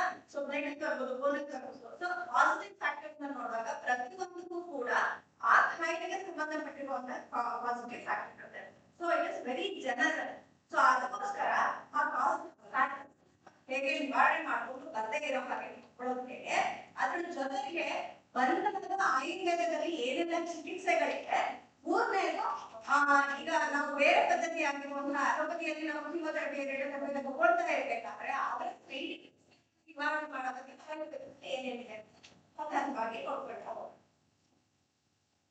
ಇವಾಗ ಯಾಕೆ ನಮಗೆ ಇದು ಬರುತ್ತೆ ಅಂತ ಅಂದ್ರೆ ಏನಂದ್ರೆ ಕ್ಯಾನ್ಸರ್ ಬರುತ್ತೆ ಅಂದ್ರೆ ಆಯುರ್ವೇದದಲ್ಲಿ ನಾನೇ ಹೇಳಿದ್ದಾರೆ ಇರ್ರೆಗ್ಯುಲರ್ ಸೆಲ್ಯುಲರ್ ಡಿವಿಷನ್ ಎಲ್ಲರಿಗೂ ಗೊತ್ತು. ಅದಕ್ಕೊಂದು ಇದ್ದಂಗೆ ಸೆಲ್ಯುಲರ್ ಡಿವಿಷನ್ ಇಷ್ಟೇ ಇದಕ್ಕೆ ಆಗ್ಬೇಕು, ಹೀಗೆ ಆಗ್ಬೇಕು, ಅದು ಫಾರ್ಮ್ಯಾಟ್ ಇಶ್ಯೂ ಆಗ್ಬೇಕು ಅಂತ ಇರುತ್ತೆ ಅಲ್ವಾ. ಅದಕ್ಕೊಂದು ಫಾರ್ಮ್ಯಾಟ್ ಇರುತ್ತೆ. ಬಟ್ ಆ ಫಾರ್ಮ್ಯಾಟ್ ಬಿಟ್ಟು ಯಾವಾಗ ಸೆಲ್ಯುಲರ್ ಡಿವಿಷನ್ ಆಗುತ್ತೆ ಅವಾಗ ನಮಗೆ ಅದಕ್ಕೆ ಕ್ಯಾನ್ಸರ್ ಅದು ಫುಲ್ ಮೆಚೂರು ಆಗಿರೋದಿಲ್ಲ, ಆದ್ರೆ ಟೈಮಿಂಗ್ ಸರಿಯಾಗಿ ಡಿವಿಷನ್ ಆಗೋದಿಲ್ಲ. ಆತರ ಒಂದು ಸ್ಟೇಜ್ ಇದಕ್ಕೆ ನಾವು ಅಂತ ಹೇಳ್ತೀವಿ. ಅದ ಕಾರಣ ಏನು ಅಂತಂದ್ರೆ ಏನ್ ಹೇಳ್ತಾರೆ ಅಂದ್ರೆ ವಾರ ವಿಭಜನೆ, ಆ ವಿಭಜನೆ ಏನ್ ಮಾಡ್ತಾರೆ ಡಿವಿಷನ್ ಸೆಲ್ಯುಲರ್ ಡಿವಿಷನ್ಗೆ ಕಾರಣ ಆಗಿರುವಂತ ನಮಗೆ ವಾಯು. ನಮ್ಮಲ್ಲಿ 3 ದೋಷಗಳನ್ನ ಕೇಳಿ ಆಯುರ್ವೇದದಲ್ಲಿ ನಾವು ಸಿದ್ಧಾಂತದ ಮೇಲೆ ಚಿಕಿತ್ಸೆಯನ್ನು ಕೂಡ ಕೊಡೋದು, ಅವರು ಸ್ವಸ್ಥವಾಗಿರಬೇಕು ಅನ್ನೋದು ಕೂಡ ಯಾವ ಫ್ಯಾಕ್ಟರ್ಸ್ ಅಂತಂದ್ರೆ ವಾತ, ಪಿತ್ತ, ಮತ್ತು ಕಫ. ಸೊ ಹೇಗೆ ಅದನ್ನ ಹೇಗೆ ಕೋರಿಲೇಟ್ ಮಾಡ್ಕೊಳ್ಳೋದು ಅಂತಂದ್ರೆ ನೀವು ಈವನ್ ಇದನ್ನ ಸಿಸ್ಟಮ್ ಅಲ್ಲೂ ಕೂಡ ಇದನ್ನೇ ನೋಡ್ಬೋದು. ಅಂದ್ರೆ ಅನುಭವಿಸಮ್ ಕೆಳಭಾಗದಲ್ಲಿ ಅಂತ ಹೇಳ್ತಾರೆ. ಸೊ ಅದ್ರ ಜೊತೆಗೆ ನಾವು ಇನ್ನೊಂದು ತಗೊಂಡಿದ್ವಿ ಮೇಂಟೆನೆನ್ಸ್. ಸೊ ಒಂದು ನಿಮಗೆ ಅಲ್ಲಿ ಮೆಟಬಾಲಿಸಮ್ ಅಲ್ಲಿ ಏನಾಗುತ್ತೆ, ಒಂದು ಅನುಭವಿಸಮ್ ಆಗುತ್ತೆ, ಒಂದು ಮೆಟಬಾಲಿಸಮ್ ಅದು ಸೃಷ್ಟಿ ಆಗುತ್ತೆ, ಒಂದು ಲಯ ಆಗುತ್ತೆ. ಆದ್ರೆ ಅದನ್ನ ಮೇಂಟೈನ್ ಮಾಡೋದು ಮತ್ತೆ ಅದನ್ನ ಟ್ರಾನ್ಸ್ಪೋರ್ಟ್ ಮಾಡೋದು ಕೂಡ ಒಂದು ಸಿಸ್ಟಮ್. ಸೊ ನಾವು ಅಡಾಪ್ಟ್ ಮಾಡ್ಕೊಳ್ತೀವಿ. ಸೊ ಅದ್ರೊಳಗೆ ನಮಗೆ ಬರೋದು ಏನು ಅಂತಂದ್ರೆ ಭಾರತದಿಂದ ನಮಗೆ ಆಗುವಂತಹ ಈ ಒಂದು cellular division, irregular cellular division ಆಗುತ್ತೆ. ಸೊ ಇದಕ್ಕೆ ನಾವು ಟ್ರೀಟ್ ಮಾಡಿದಾಗ ಅಥವಾ ಇದನ್ನ ಆಗದೇ ಇರೋ ಹಾಗೆ ನೋಡ್ಕೊಂಡಾಗ ನಾವು ಕ್ಯಾನ್ಸರ್ ಕೂಡ ತಡೆಗಟ್ಟಬಹುದಾಗುತ್ತೆ. ನಾವು ಕಾಯಿಲೆಯನ್ನ ಎರಡು ವಿಭಾಗವಾಗಿ ವಿಂಗಡಿಸ್ತೀವಿ. ಒಂದು ಯಾವುದು ಮೆಟಬಾಲಿಕ್ ಡಿಸಾರ್ಡರ್ಸ್ ಅಂತಂದ್ರೆ ನಮಗೆ 12 ವರ್ಷ 20 ವರ್ಷದಲ್ಲೆಲ್ಲ ಏನು ಇರೋದಿಲ್ಲ. ಆದ್ರೆ ನಿಮಗೆ 30+ ಹೋಗ್ತಾ ಇದ್ದಂಗೂ ಒಬೆಸಿಟಿ ಇರ್ಬೋದು, PCOD ಇರ್ಬೋದು, ಇಲ್ಲ ಅಂತಂದ್ರೆ ಡಯಾಬಿಟಿಸ್ ಇರ್ಬೋದು, ಇದೆಲ್ಲ ಗ್ರಾಜುವಲ್ ಆಗಿ ನಿಮಗೆ ಓವರ್ ದ ಟೈಮ್ ಸ್ಟಾರ್ಟ್ ಆಗೋದು ಇವೆಲ್ಲ ಮೆಟಬಾಲಿಕ್ ಡಿಸಾರ್ಡರ್ಸ್ ಅಂತ ಗೊತ್ತಿರೋದು. ಆದ್ರೆ ಇನ್ಫೆಕ್ಷನ್ಸ್ ಗಳು, ವೈರಲ್ ಇನ್ಫೆಕ್ಷನ್ಸ್ ಗಳು ಎಲ್ಲವೂ ಅವಾಗಲೇ ಬರುತ್ತಲ್ವಾ. ಸೊ ಅದನ್ನು ಹೊರಗಡೆಯಿಂದ ಬರುವಂತದ್ದು ಇವೆಲ್ಲ ಅವಾಗ ಆ ಕ್ಷಣದಲ್ಲಿ ನಮಗೆ ಬರುವಂತದ್ದು over a period of time ಅಲ್ಲಿ ಬರುವಂತದ್ದಲ್ಲ. ಅದಕ್ಕೆ ನಾವೇನ್ ಹೇಳ್ತೀವಿ, ಆದಷ್ಟು ರೋಗ ಅಂತಂದ್ರೆ ಹೊರಗಡೆಯಿಂದ ಬರುವಂತಹ ರೋಗ, ಆಕ್ಸಿಡೆಂಟ್ಸ್ ಇರ್ಬೋದು, ಇನ್ಫೆಕ್ಷನ್ಸ್ ಇರ್ಬೋದು, ನಿಜ ರೋಗಗಳನ್ನು over a period of time ನಮಗೆ ಬರುವಂತಹ ಕಾಯಿಲೆ. ಹಾಗಾದ್ರೆ ಯಾವುದು ನಮಗೆ over a period of time ಅಲ್ಲಿ ನಮಗೆ ಬರುವಂತದ್ದು ಇಲ್ಲಿ ನೋಡಿರ್ಬೋದು ನೀವು. ಮೆಟಬಾಲಿಕ್ ಡಿಸಾರ್ಡರ್ಸ್ ಯಾವ್ದು ಇರುತ್ತೆ, ಹೈಪರ್ಟೆನ್ಷನ್ ಇರ್ಬೋದು, ಹೈಪೋಥೈರಾಯ್ಡಿಸಮ್ ಇರ್ಬೋದು, ಇರ್ಬೋದು, ಒಬೆಸಿಟಿ ಇರ್ಬೋದು, ಎಲ್ಲ ಕೂಡ PCOD ಇರೋದಕ್ಕೆಲ್ಲ ನಮಗೆ ಓವರ್ ಪೀರಿಯಡ್ ಆಫ್ ಟೈಮ್ ನಿಧಾನವಾಗಿ ನಮ್ಮಲ್ಲಿ ಆ ಫ್ಯಾಕ್ಟರ್ಸ್ ಬಿಟ್ಟು ಆಗಿ ಬರುವಂತದ್ದು. ಆದ್ರೆ ಇವಾಗ ನೀವು ಯಾವ್ದೋ ಒಂದು ಓವರ್ ಕ್ಯಾನ್ಸರ್ಗೆ ಗುಟ್ಕಾ ತಿನ್ನೋದು ಕಾಸ್ ಅಂತಂದ್ರೆ ಒಂದಿನ ಗುಟ್ಕಾ ತಿಂದ ತಕ್ಷಣ ವೇಟ್ ಬಂದ್ಬಿಡತ್ತಾ? Over a period of time ಅಲ್ಲಿ ನಿಮಗೆ ಚೇಂಜಸ್ ಆಗಿ ಬರುವಂತದ್ದೆಲ್ಲ ನಿಜ ವ್ಯಾಧಿಗಳು ಅಥವಾ ಮೆಟಬಾಲಿಕ್ ಡಿಸಾರ್ಡರ್ಸ್ ಅಂತ ಹೇಳ್ತೀವಿ. ಇದಕ್ಕೆ ಏನು ಚಿಕಿತ್ಸೆ ಅಂದ್ರೆ ನಮಗೆ ಇದೆಲ್ಲ ಮೆಟಬಾಲಿಕ್ ಡಿಸಾರ್ಡರ್ಸ್ ನಾವು ಚಿಕಿತ್ಸೆ ಹೇಗೆ ಮಾಡೋದು ಅಂತಂದ್ರೆ ನಮಗೆ ಟ್ರೀಟ್ಮೆಂಟ್ ಅನ್ನು ಕೂಡ ಫಸ್ಟ್ ಏನ್ ಹೇಳ್ತೀವಿ, ಆಲ್ಕೋಹಾಲ್ ಫ್ಯಾಕ್ಟರ್ಸ್ ನೀವು ಬಿಡಬೇಕು. ಫಸ್ಟ್ ನೀವು ಶುಗರ್ ಕಟ್ ಆಫ್ ಮಾಡಬೇಕು. ಹೇಳ್ತಾರಲ್ಲ that is also part of the treatment. ಬರೀ ಅದಕ್ಕೆ ಅವರು ಮೆಡಿಕೇಶನ್ಸ್ ಅಥವಾ ಇನ್ಸುಲಿನ್ ತಗೊಳ್ಳೋದು ಮಾತ್ರ ಅಲ್ಲ, ಫಸ್ಟ್ ನಾವು ಏನಕ್ಕೆ ಕಾರಣ ಇದೆಯಲ್ಲ ಅದನ್ನ ಫಸ್ಟ್ ಬಿಡುವಂತದನ್ನ ನೋಡ್ಬೇಕು. ಅದಕ್ಕೋಸ್ಕರ ನಾವೇನ್ ಹೇಳ್ತೀವಿ, ನಿಧಾನ ಪರಿವರ್ತನಾ. ನಿಧಾನ ಅಂದ್ರೆ ಪಾಸಿಟಿವ್ ಫ್ಯಾಕ್ಟರ್, ಪರಿವರ್ತನಾ ಅಂತಂದ್ರೆ ಬಿಡುವಂತದ್ದು. So that is the first line of treatment. ಎರಡನೇದು ಏನ್ ಮಾಡ್ತೀವಿ ಅಂತಂದ್ರೆ ಅಲ್ಲಿ ಅದು ಪಾಸ್ ಏನ್ ಮಾಡ್ತಿರ್ತಲ್ಲ ಅದನ್ನ ತೆಗೆಯುವಂಥದ್ದು. ಅಂದ್ರೆ ಅದು ಹೋಗಿ ನಮ್ಮಲ್ಲಿ ಏನ್ ಚೇಂಜಸ್ ಮಾಡ್ತಿರ್ತಲ್ಲ ಅದನ್ನ ತೆಗೆಯುವಂಥದ್ದು. ಮೂರನೇದು ನಮಗೆ ಏನು ಅಂತಂದ್ರೆ ಅದು ಬಾರದಿರೋ ಹಾಗೆ ಈಗೆಲ್ಲ ಏನು ಅಂದ್ರೆ ಮೇಡಮ್ ಹೇಳಿದ್ರು ನಿಮಗೆ ಫಸ್ಟ್ ಏನು ಅಂದ್ರೆ ಆ ಕ್ಯಾನ್ಸರ್ ಇರುತ್ತೆ ಅದನ್ನ ಫಸ್ಟ್ ತೆಗಿಬೇಕು. ಅದಾದ್ಮೇಲೆ ತರಕಾರಿಗಳನ್ನ ತೊಳಿಬೇಕು ಅಂತ ಏನ್ ಹೇಳಿದ್ರಲ್ಲ, ತೊಳೆಯುವಂಥದ್ದು ಪ್ರಕೃತಿ ವಿಧಾನ. ಆಮೇಲೆ ಅಪಕ್ಷಣದಲ್ಲಿ ಹೆಲ್ದಿ ಟಿಶ್ಯೂಸ್ ಅನ್ನು ಮತ್ತೆ ಆಡ್ ಮಾಡೋದು. ಸೊ ಈ ಮೂರು ನಮಗೆ ಚಿಕಿತ್ಸೆಯಲ್ಲಿ ಬರುವಂತದ್ದನ್ನ ನಾವಿಲ್ಲಿ ನೋಡ್ಬೋದಾಗಿದೆ. ನಿಧಾನ ಪರಿವರ್ತನೆ ಅಂತಂದ್ರೆ ನಮ್ಗೆ ಏನೆಲ್ಲ ಮಾಡ್ಬೇಕು, ನಮಗೆ ಅದಕ್ಕೆ ನಮ್ಮಲ್ಲಿ ಬೇರೆ ಬೇರೆ ಸ್ಥಾನಗಳಿದೆ. ಅಂತಂದ್ರೆ ಅಂತಾನೆ ಅದಕ್ಕೆ ಬೇರೆ ಬುಕ್ಸ್ ಇರುತ್ತೆ, ಮತ್ತೆ ಟ್ರೀಟ್ಮೆಂಟ್ ಏನು ಅದಕ್ಕೆ ಬೇರೆ ಬುಕ್ಸ್ ಇರುತ್ತೆ, ಪಂಚಕರ್ಮ ಏನು ಅದಕ್ಕೆ ಬೇರೆ ಬುಕ್ಸ್ ಇರುತ್ತೆ. ಫಸ್ಟ್ ನಮಗೆ ಕೊಡುವಂತದ್ದೇ ಈ ಒಂದು ಸೂತ್ರಸ್ಥಾನದಲ್ಲಿ ಏನ್ ಹೇಳ್ತಾರೆ ಅಂತಂದ್ರೆ ನಿಮಗೆ ಅದ್ರ ಪಾಸಿಟಿವ್ ಫ್ಯಾಕ್ಟರ್ಸ್ ಗಳೇನೋ ಅದನ್ನ ಬಿಡೋದು ಹೇಗೆ ಅಂತ. ಸೊ ಏನ್ ಹೇಳ್ತಾರೆ, ದಿನಚರ್ಯವನ್ನು ಫಾಲೋ ಮಾಡ್ಬೇಕು. ದಿನಚರ್ಯದಲ್ಲಿ ಏನ್ ಬರುತ್ತೆ, ಎಲ್ಲರೂ ಬೇಗ ಹೇಳ್ಬೇಕು, ಆಮೇಲೆ ನಮ್ಮ ಡೈಲಿ ರೂಟೀನ್ ಸರಿ ಇರಬೇಕು, ನಮ್ಮ ಟಾಯ್ಲೆಟ್ ಸಿಸ್ಟಮ್ ಸರಿ ಇರಬೇಕು, ದಿನಕ್ಕೆ 2 ಸಲ ನಾವು ಟಾಯ್ಲೆಟ್ಗೆ ಹೋಗ್ಬೇಕು, ಆಮೇಲೆ ಬ್ರಷಿಂಗ್ ಸರಿಯಾಗಿರ್ಬೇಕು. ಕೆಲವು ಹೇಳ್ತಾರೆ ನಾನು ತಿಂಡಿ ತಿಂದ ಮೇಲೆ ಬ್ರಷ್ ಮಾಡೋದು, ಬೆಳಗ್ಗೆ ನಾನು ಮಲ್ಗೆ ಹೇಳ್ತೀನಿ ಆಮೇಲೆ ತಿಂಡಿ ತಿಂದ ಮೇಲೆ ಬ್ರಷ್ ಮಾಡೋದು, ಇಲ್ಲ ಎಷ್ಟು ಬ್ರಷ್ ಮಾಡೋದು, ಬಾಯಿ ಕೊಡ್ಕೊಳ್ಳೋದು. ಆಮೇಲೆ ಜೊತೆಗೆ ಪ್ರತಿನಿತ್ಯ ಆಯಿಲ್ ಕ್ಲೀನ್ ಮಾಡಿದಾಗ ನಮಗೆ ಓರಲ್ ಕ್ಯಾನ್ಸರ್ ಬರುವಂತಹ ಎಲ್ಲ ಫ್ಯಾಕ್ಟರ್ಸ್ ಇರುತ್ತೆ. ಈಗ ನೀವು ಬರೀ ಗುಟ್ಕಾ ಅಂತಲ್ಲ, ಹೆಚ್ಚೆಚ್ಚು ಮಸಾಲೆ ಪದಾರ್ಥ, ಇರಿಟೇಟಿಂಗ್ ಏನಾದ್ರೂ ನೀವು ತಗೊಂಡ್ರಿ ಅನ್ನಂದಾಗ ಕೂಡ ಓರಲ್ ಕ್ಯಾನ್ಸರ್ಸ್ ಬರುವಂತ ಚಾನ್ಸಸ್ ಇರುತ್ತೆ. ಕೂಡ ಬರುವಂತ ಚಾನ್ಸಸ್ ಇರುತ್ತೆ. ಅದನ್ನ ಅವಾಯ್ಡ್ ಮಾಡೋದಕ್ಕೂ ಕೂಡ ಪ್ರತಿನಿತ್ಯ ನೀವು ಆಯಿಲ್ ಮಾಡಬೇಕು ಅನ್ನೋದಾದ್ರೆ, ಆಮೇಲೆ ಬೆಳಗ್ಗೆ ಎದ್ದ ತಕ್ಷಣ ಲೋಟ ಬಿಸಿ ನೀರನ್ನ ಸೇವನೆ ಮಾಡುವಂಥದ್ದು, ಆಮೇಲೆ ಪ್ರತಿನಿತ್ಯ ದೇಹಕ್ಕೆ ಎಣ್ಣೆ ಹಚ್ಕೊಂಡು ಸ್ನಾನ ಮಾಡುವಂಥದ್ದು. ಇವಾಗ ಯಾರು ಟೈಮ್ ಇಲ್ಲ, ಬಟ್ ಸ್ಟಿಲ್ ಸಂಡೆ ಟೈಮ್ ಇದೆ, ತಲೆಗಾದ್ರೂ ಎಣ್ಣೆ ಹಚ್ಕೋತಿರಲ್ಲ, ಅದ್ರ ಜೊತೆಗೆ ಎಣ್ಣೆ ಇಟ್ಕೊಂಡು ಇದ್ರೊಳಗೆ ಪ್ರತಿ ಮನೆಗೆ ಹಚ್ಕೊಂಡು ಸ್ನಾನ ಮಾಡೋದ್ರಿಂದ ನೀವು ಮಾಯಿಶ್ಚರೈಸರ್ ಯೂಸ್ ಮಾಡೋದು ಬೇಡ ಅಲ್ವಾ. ಮನೆಯಲ್ಲಿ ನೀವು ಮಾಯಿಶ್ಚರೈಸರ್ ಈಗ ಉಪಯೋಗ ಮಾಡ್ಕೊಳ್ಬಹುದಾಗುತ್ತೆ. ಅಭ್ಯಾಸ ಆದ್ರೆ ಯೋಗಾಸನಗಳನ್ನ ಪ್ರತಿನಿತ್ಯ ಮಾಡುವಂಥದ್ದು, ಸ್ನಾನ ಮಾಡುವಂಥದ್ದು, ಪೂಜೆ ಮಾಡುವಂಥದ್ದು. ಈಗ ಸ್ಟೂಡೆಂಟ್ಸ್ಗೆ ಪೂಜೆ ಅಂದ್ರೆ ಏನು? ಅಧ್ಯಯನ. ನಿಮ್ಮ ದೇವರು ಯಾರು ಅಂತಂದ್ರೆ ನಾವು ಕಲಿತಿರುವಂತಹ ವಿದ್ಯೆಯೇ ನಮ್ಮ ದೇವರಾಗಿರ್ತಾರೆ. ಅಧ್ಯಯನ ಮಾಡುವಂಥದ್ದು. ದಿನದಲ್ಲಿ ಪ್ರತಿ ದಿನದಲ್ಲಿ 2 ಆಹಾರ ಸೇವನೆ ಮಾಡುವಂಥದ್ದು ನಮ್ಮ ಹೇಳಿರುವಂಥದ್ದು. ನಾವು ದಿನಕ್ಕೆ ಇವಾಗ ಎಷ್ಟು ಹೊತ್ತು ಸೇವನೆ ಮಾಡ್ತೀವಿ? ಇವಾಗ ಕಾಲೇಜಲ್ಲಿ ಇರ್ತೀವಿ, ಅದೇ ಮನೆಯಲ್ಲಿರೋರಿಗೆ ಕೇಳಿ, ಬೆಳಗ್ಗೆ ಎದ್ದು ಕಾಫಿ ಜೊತೆಗೆ ಒಂದು ಬಿಸ್ಕೆಟ್, ಅದಾದ್ಮೇಲೆ 11 ಗಂಟೆಗೆ ಒಂದು ಟೀ ಬಿಸ್ಕೆಟ್, ಆಮೇಲೆ ಮಧ್ಯಾಹ್ನ ಊಟ, ಸಂಜೆ ಸ್ನಾಕ್ಸ್, ಆಮೇಲೆ ಒಂದು ಹೊರಗಡೆ ಎಲ್ಲಿ ಆಯ್ತು? 6-7 ಸತಿ ಆಯ್ತು. ಅದಕ್ಕೆ ಹೇಳ್ತಾರೆ, ಏನ್ ಹೇಳ್ತಾರೆ? ಒಂದು ಹೊತ್ತು ಉಂಡವ ಯೋಗಿ. ನಾವು ಯೋಗಿಗಳಾಗೋದು ಬೇಡ ಅಂತ ನಾವೆಲ್ಲ ನಮ್ಗೆ ಈ ಒಂದು ದೈನಂದಿನ ಜೀವನದಲ್ಲಿ ಆಕ್ಟಿವಿಟೀಸ್ ಮಾಡೋದಕ್ಕೆ ಇರ್ಬೇಕು.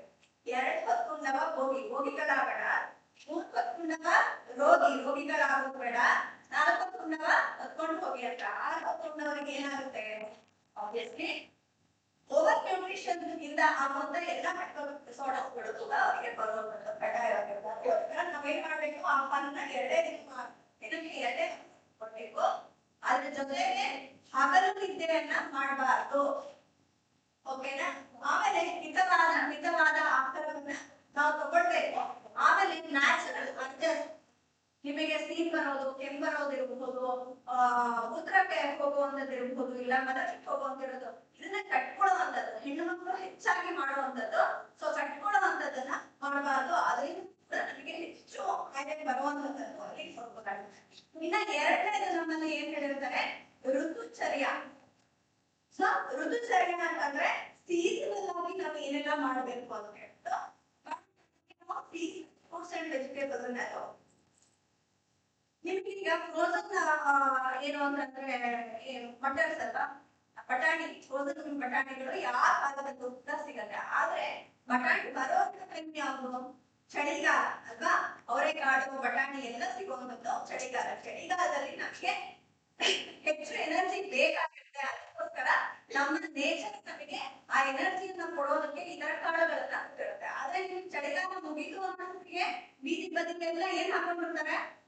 ಕಲ್ಲಂಗಡಿ ಹಣ್ಣು. ಯಾಕೆಂದ್ರೆ ಶೆಕೆ ಸ್ಟಾರ್ಟ್ ಆಗುತ್ತೆ ಅಲ್ವಾ. ನೇಚರಿಗೆ ಗೊತ್ತು ನಿಮಗೆ ಏನ್ ಬೇಕು ಅಂತ. ನಾವು ಮನಸ್ಸಿಗೆ ಏನ್ ಮಾಡ್ತೀವಿ?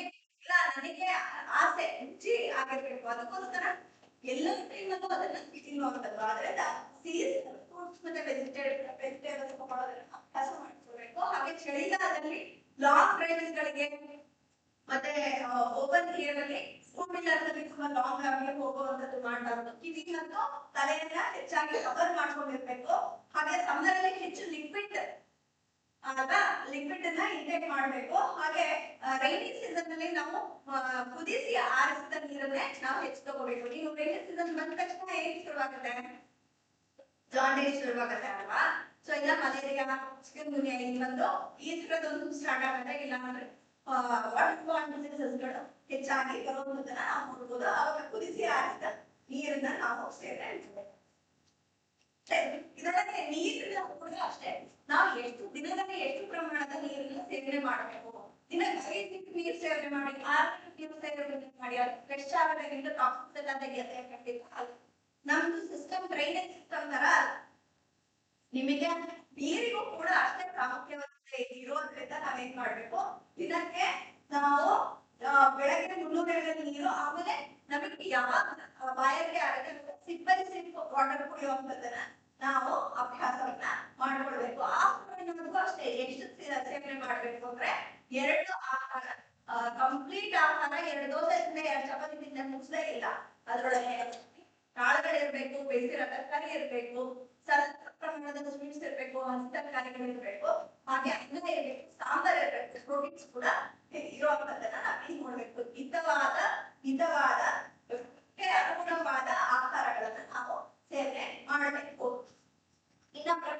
ಮಾಡಿದಾಗ ಅಂದ್ರೆ ನಮಗೆ ಇವಾಗೆಲ್ಲ ಹೊಡೆದಾಯ್ತು ಎಲ್ಲ ಮಾಡಾಯ್ತು.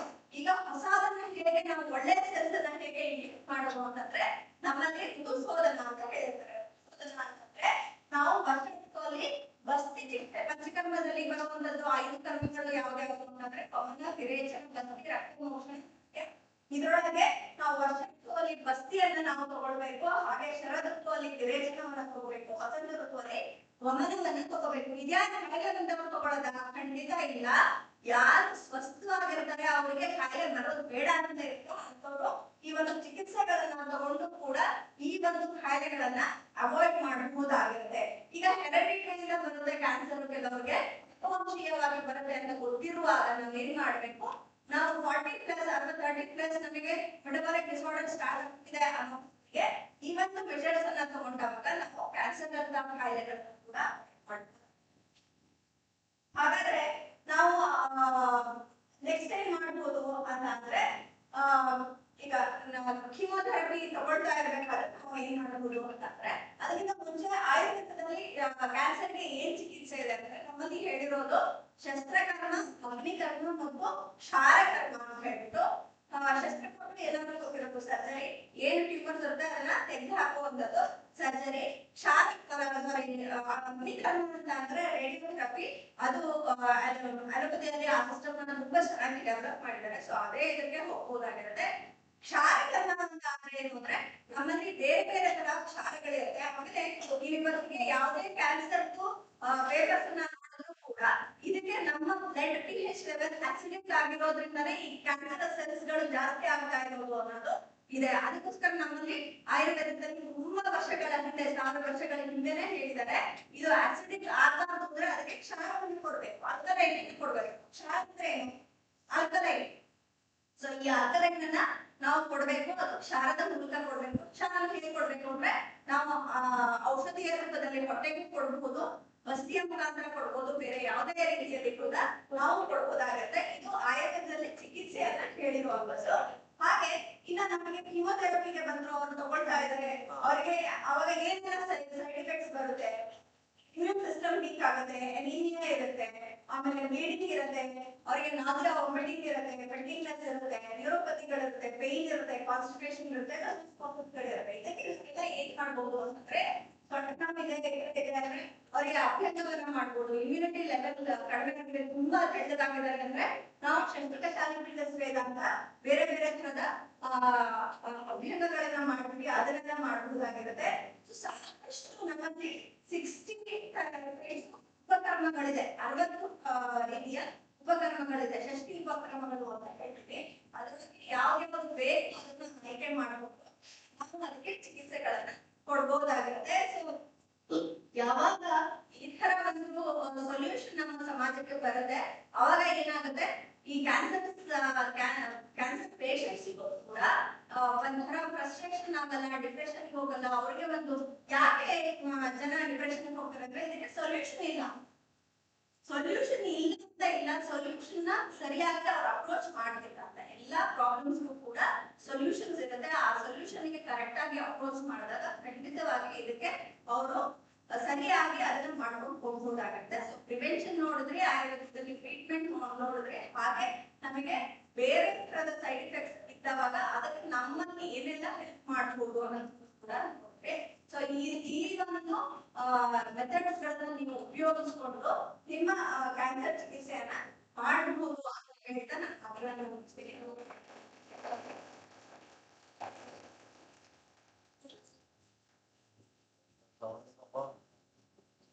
Ayurveda is one of the great science of life, beneficial to reforms both in this world and world beyond. Thank you for your kind information. Now I would like to call Dr. Bhakti Kirti, MS in General Surgeon, consulting surgeon, Institute of Oncology, Super Specialty Cancer Hospital, Tirthalia.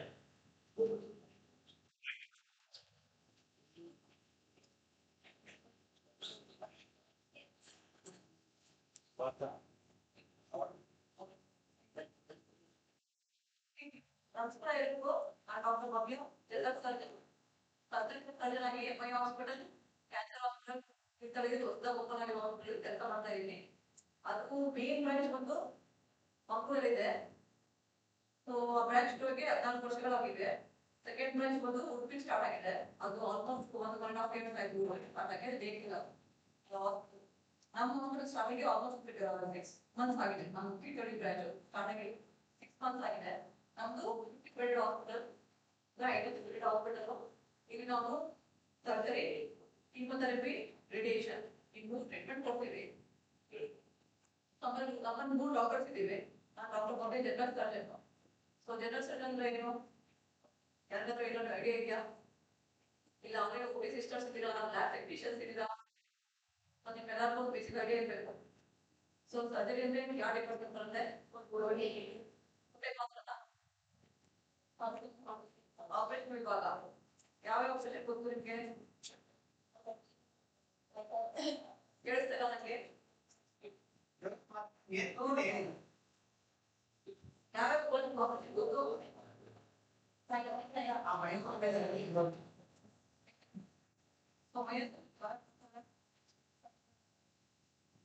Investment IND incision and drainage ಅಂದ್ರೆ incision and drainage ಮಾಡೋದು.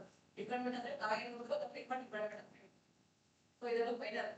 ಸಬ್ consult ಕೊಡ್ತೀವಿ, biopsy, FNAC ಇವೆಲ್ಲ final ಕೊಡ್ತವೆ. Major ಅಂತಂದ್ರೆ appendicitis, ಅಪೆಂಡಿಕ್ surgery ಮತ್ತೆ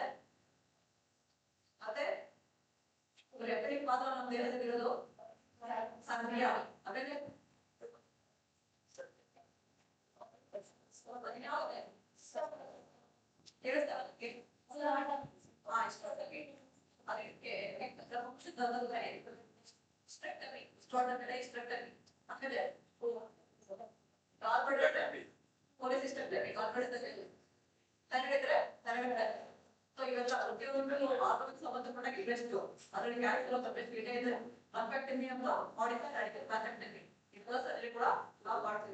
ಅದು ಬಿಟ್ಟು headache oncologist doctor image ಹೋಗ್ತಾ ಇದ್ದಾರೆ. ಅವ್ರ ಹೆಡ್ಡೇಕ್ ಸಂಬಂಧಪಟ್ಟ ENT ಮತ್ತೆ ಹೆಡ್ಡೇಕ್ ಅಂದ್ರೆ ಓರಲ್ ಮ್ಯಾಗ್ನೆಟಿಕ್ಸ್ ಇದ್ರೆ ಅದು ಸಂಬಂಧಪಟ್ಟ ಅವ್ರು ಸರ್ಜರಿ ಮಾಡ್ತಾರೆ. ನಮ್ಮ ಡಾಕ್ಟರ್ ಸುರೇಶ್ ರಾವ್ ಅಂತ ಅವ್ರ ನಮ್ಮ ಡೈರೆಕ್ಟರ್ ಅದೇ ನಮ್ಮ hospital start ಮಾಡಿದ್ದವ್ರೆ.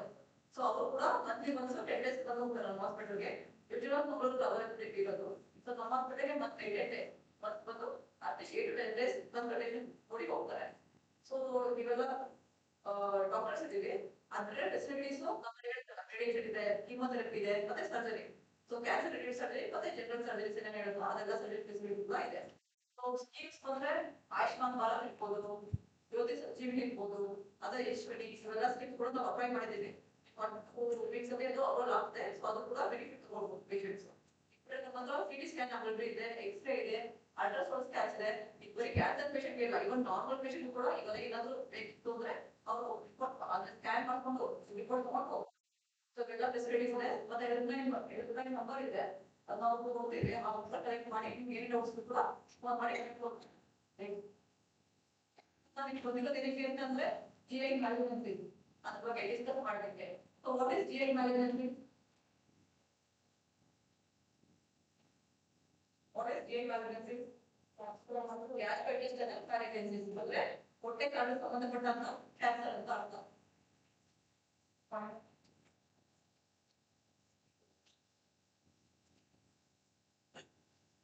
So what is cell? Cell ಅಂತಂದ್ರೆ ಜೀವಕೋಶ. ಕರೆಕ್ಟ್. ಸೊ ಇಟ್ ಇಸ್ ಜೀವಕೋಶ. ನಮ್ಮ ದೇಹ ಮಾಡಿರೋದು ಹೇಗೆಂದ್ರೆ ಸೆಲ್ ಇಂದ. ಸೊ ಇವೆಲ್ಲ ಟ್ರಿಲಿಟಿ of cells. So cell division ಹೇಗಾಗುತ್ತೆ?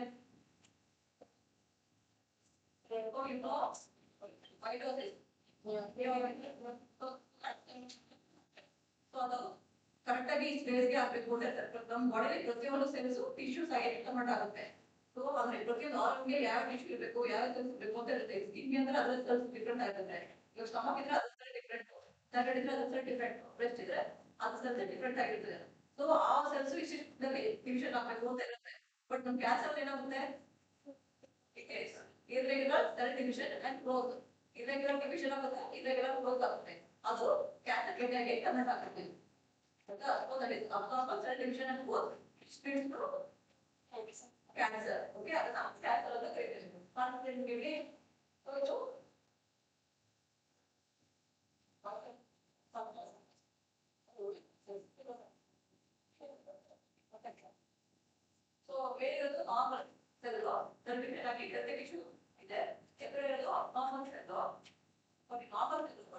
ಚೇಂಜಸ್ ಇದ್ರೆ ಅಬ್ನಾರ್ಮಲ್ ಸೆಲ್ ಆಗಿ ಅದು ಅಬ್ನಾರ್ಮಲ್ ರಿಯಾಕ್ಷನ್ ಆಗಿ ಗ್ರೋತ್ ಆಗಿ ಕಾಣಿಸ್ಕೊಳ್ಳುತ್ತೆ. ಸೊ ಗ್ಯಾಸ್ಟ್ರೋಇಂಟೆಸ್ಟೈನಲ್ ಕಾರ್ಸಿನೋಮಾ ಅಂತಂದ್ರೆ ಕ್ಯಾನ್ಸರ್ ಅಂದ್ರೆ ಅದ್ರ ಏನಿರುತ್ತೆ, ವಾಟ್ ಇಸ್ ಗ್ಯಾಸ್ಟ್ರೋಇಂಟೆಸ್ಟೈನಲ್ ಸಿಸ್ಟಮ್? ಗ್ಯಾಸ್ ಅಂದ್ರೆ ಹೊಟ್ಟೆ, ಇಂಟೆಸ್ಟೈನ್ ಅಂದ್ರೆ ಥ್ರೋಟ್. ಸೊ ಇದ್ರಲ್ಲಿ ಏನ್ ಬರುತ್ತೆ ಅಂತಂದ್ರೆ ಒಂದು ಲಿವರ್ ಕಾಡ್ತಿದೆ ನಿಮಗೆ, ಲಿವರ್. ಸೊ ಲಿವರ್ ಗೆಡ್ಡೆ ಇತ್ತು ಅಂದ್ರೆ ಲಿವರ್ ಕ್ಯಾನ್ಸರ್, ಮತ್ತೆ ಸ್ಟಮಕ್ ಗೆಡ್ಡೆ ಇತ್ತು ಅಂದ್ರೆ ಸ್ಟಮಕ್ ಕ್ಯಾನ್ಸರ್. ನೆಕ್ಸ್ಟ್ ಬಂದು ಪ್ಯಾಕ್ರಿಯಾಸ್, ಹಿಂದೆ ಭಾಗ ಕಾಣಿಸ್ತಿಲ್ಲ ಪ್ಯಾಕ್ರಿಯಾಸ್, ಅಲ್ಲಿ ಗೆಡ್ಡೆ ಇತ್ತು ಅಂದ್ರೆ ಅದು ಪ್ಯಾಕ್ರಿಯಾಟಿಕ್ ಕ್ಯಾನ್ಸರ್. ಮತ್ತೆ ಸ್ಮಾಲ್ ಇಂಟೆಸ್ಟೈನ್, ಲಾರ್ಜ್ ಇಂಟೆಸ್ಟೈನ್ ಅಂತ ಹೇಳಿದೆ. ಸೊ ಸ್ಮಾಲ್ ಇಂಟೆಸ್ಟೈನ್ ಅಂದ್ರೆ ಸಣ್ಣ ಸಣ್ಣ ಕ್ಯಾನ್ಸರ್, ದೊಡ್ಡ ಇಂಟೆಸ್ಟೈನ್ ಅಂದ್ರೆ ಲಾರ್ಜ್ ಕ್ಯಾನ್ಸರ್.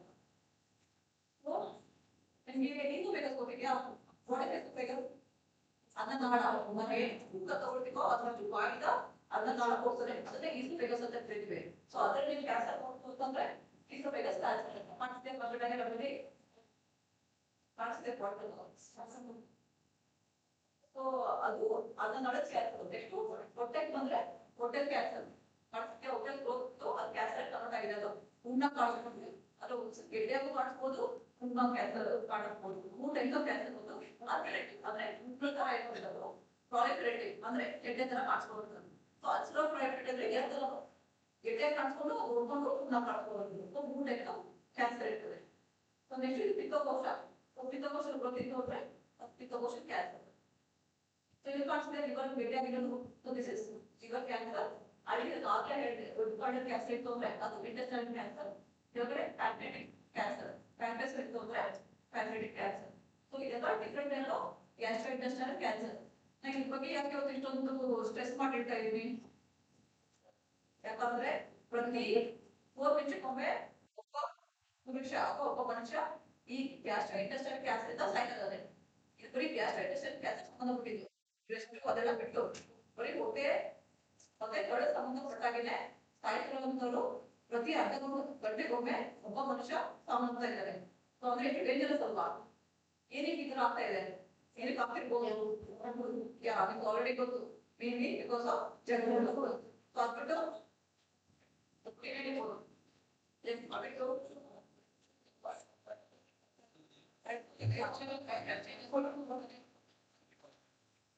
ಆಲ್ಕೋಹಾಲ್, ಪ್ರತಿನಿತ್ಯ ಎಷ್ಟು ಓದಿದ್ರು ವಾಕ್ ಹೋಗುವ ಯೋಗ ಎಕ್ಸರ್ಸೈಸ್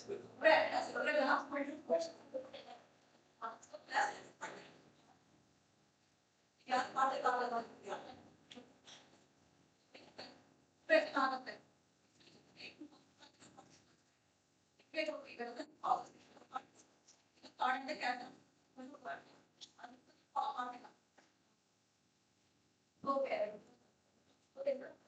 ಅಪಾಯಕಾರಿ ಏನು ಅಪಾಯಕಾರಿ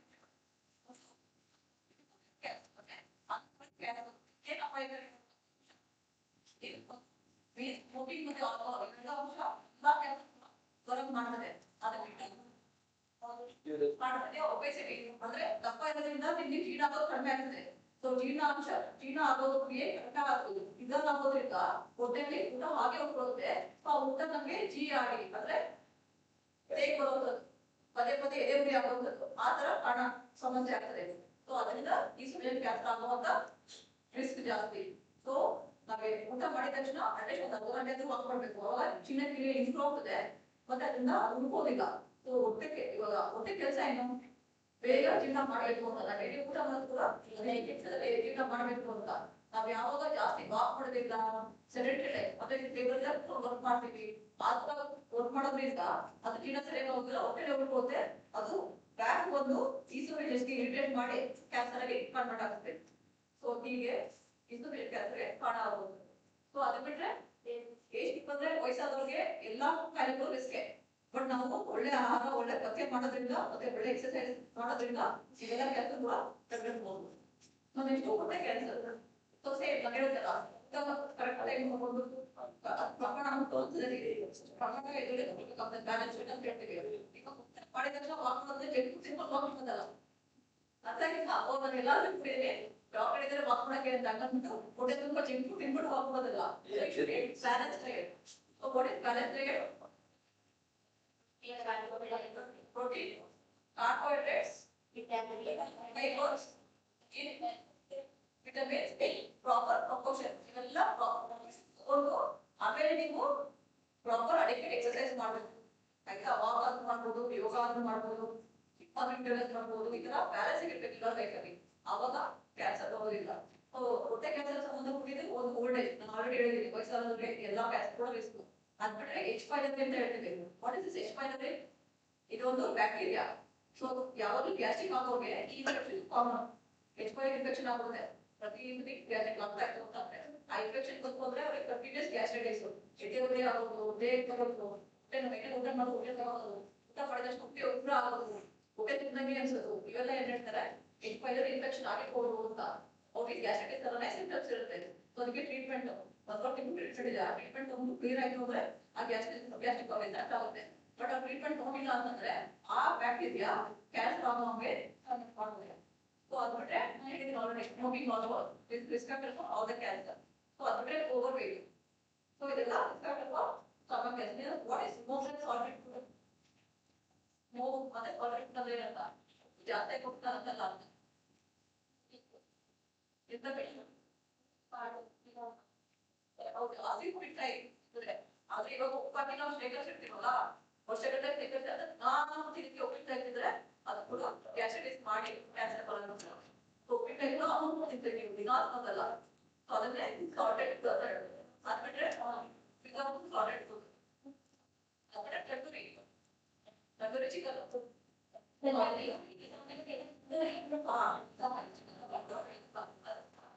chicken barbecue father why was there okay this part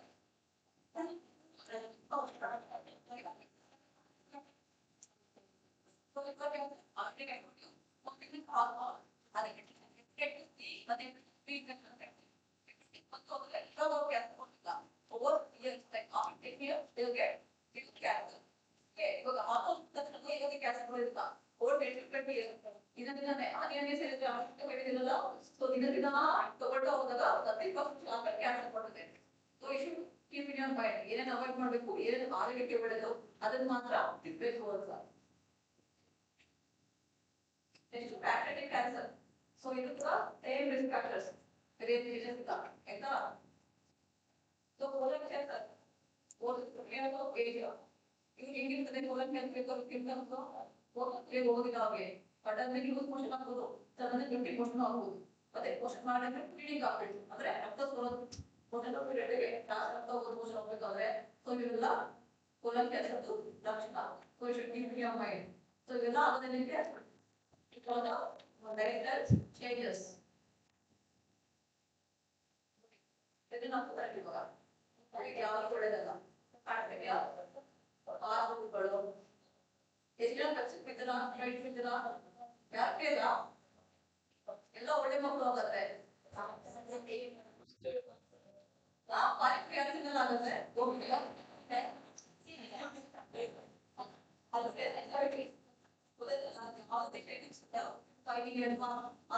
ಸ್ವಲ್ಪ ಅವಾಯ್ಡ್ ಮಾಡಬೇಕು. ಮತ್ತೆ ಒಬೆಸಿಟಿ ಇದೆಲ್ಲ ತಿನ್ನಬೇಕು ಅಂದ್ರೆ ರಂಗಣ್ಣ ಇನ್ ನೆಕ್ಸ್ಟ್ 10 years ಅಲ್ಲಿ ನಿಮ್ಗೆ ಒಬೆಸಿಟಿ ಬರ್ತದೆ. ಸೊ ಇವಾಗಿಂದಲೇ ವೇಟ್ ಎಲ್ಲ ಮಾಡಿಫೈ ಮಾಡ್ಕೋಬೇಕು. ಮತ್ತೆ ಫ್ಯಾಮಿಲಿ ಇಂದ ಬರ್ತಾರೆ. ಅದೇ 3 ಜನರಲ್ಲಿ 10 ಜನಕ್ಕೆ ಫ್ಯಾಮಿಲಿ ಕ್ಯಾನ್ಸರ್ ಬರುತ್ತೆ. ಅದನ್ನ ಮಾತ್ರ ಇನ್ನ ತುಂಬ ಜನಕ್ಕೆ ಬರೋದಿಲ್ಲ. ಬಟ್ ಇನ್ನ ತುಂಬ ಜನಕ್ಕೆ ಕ್ಯಾನ್ಸರ್ ಬರಬೇಕು ಅಂದ್ರೆ ಹೇಗೆ ಬಿಕಾಸ್ ಆಫ್ ಲೈಫ್ ಸ್ಟೈಲ್ ಇಲ್ಲ.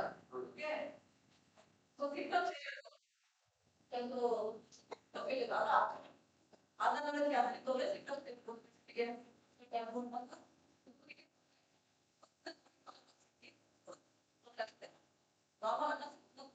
ಆಗೋದಿಲ್ಲ ಅವ್ರಿಗೆ ಯಾರು ಫಸ್ಟ್ ಮತ್ತೆ ಹೇಳ್ತಾರೆ ದೇವರೇ ಬರೋದು ಮಕ್ಕಳಿಗೆ ಅವರು ಎಲ್ಲ ಇನ್ನು ವ್ಯತ್ಯಾಸಗಳು ಲಕ್ಷಣಗಳು.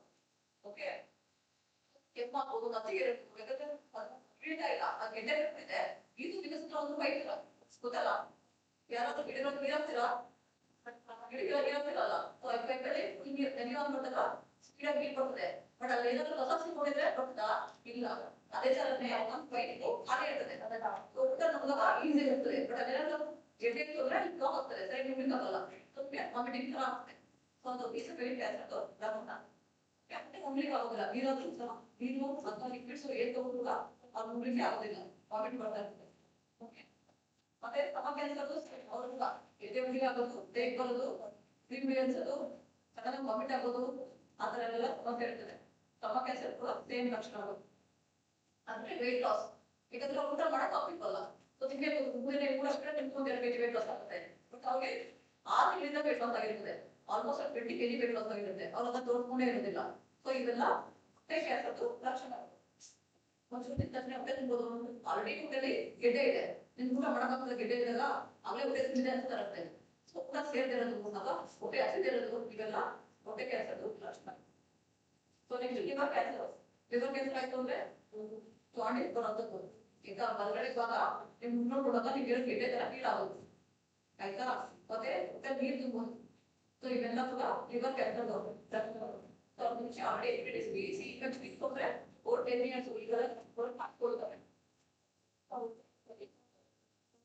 ನೆಕ್ಸ್ಟ್ ಕೋಲನ್ ಕ್ಯಾನ್ಸರ್ ಇಂದ ಏನಾಗ್ತದೆ ಆಲ್ರೆಡಿ ಹೇಳಿದ್ದೀನಿ, ಮೋಷನ್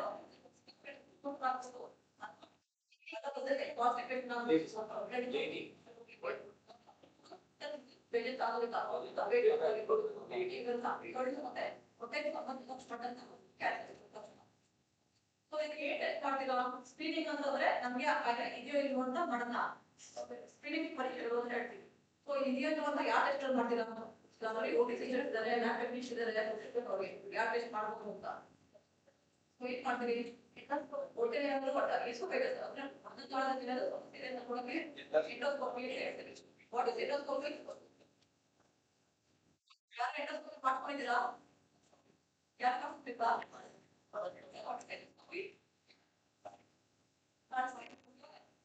ಈ ತರ ಬಾಯಿಂದ ಕೆಂಪಾಗಿ ಹೊಟ್ಟೆ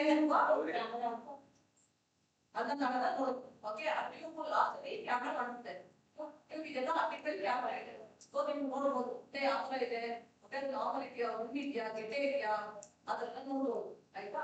ಈ ತರ ಡಾಕ್ಟರ್ ನಿಂತ್ಕೊಂಡು ಬಾಯಿಂದ ಹಾಕಿ ಗೆಡ್ಡೆ ಕ್ಯಾಮ್ರಾ ಇರುತ್ತೆ, ಈ ತರ ಮಾಡಿದ್ರೆ ಎಲ್ಲ ಗೆಡ್ಡೆ ಇದೆಯಾ, ಉಣ್ಣಿದೆ ಅಂತ ನೋಡ್ಬೋದು. ಹೇಳಿ ಅನ್ನನಾಳದಲ್ಲಿ ಸೊ ಏನಾದ್ರೆ ಎಕ್ಸ್ಪೈರ್ಡ್ ಇನ್ಫೆಕ್ಷನ್ ಅಂದ್ರೆ ಅದು ಬಯಾಪ್ಸಿ ಅಂತ ಕಳಿಸ್ತೀವಿ. ಬಯಾಪ್ಸಿ ಟ್ಯೂಮರ್ ಇದೆಯಾ, ಗ್ರೋತ್ ಇದೆಯಾ, ಕ್ಯಾನ್ಸರ್ ಇದೆಯಾ ಅಥವಾ ಇನ್ಫೆಕ್ಷನ್ ಇದೆಯಾ ಅಂತ ಗೊತ್ತಾಗುತ್ತೆ. ಅದ್ರ ಬೇಸಿಸ್ ಮೇಲೆ ನಾವು ಟ್ರೀಟ್ಮೆಂಟ್ ಕೊಡ್ತೇವೆ. ನೆಕ್ಸ್ಟ್ ಯೂನಿವರ್ಸಿಟಿ ಆಫ್ ಟರ್ಮೆನ್ ನೋಡಿ, ಯೂನಿವರ್ಸಿಟಿ ಆಫ್ ಟರ್ಮೆನ್ ಅಲ್ಟ್ರಾಸೌಂಡ್ ಸ್ಕ್ಯಾನ್ ಅಂತ ಅರ್ಥ. ಸೊ ಈ ಸ್ಕ್ಯಾನ್ ಹೇಗೆ ಅನ್ಸುತ್ತೆ? ಯಾರ ಸ್ಕ್ಯಾನ್ ಮಾಡಿಸ್ಕೊಂಡಿದ್ದೀರಾ? ಖಂಡಿತ ಮಾಡಿಸ್ಬಿಡ್ತೀರಾ.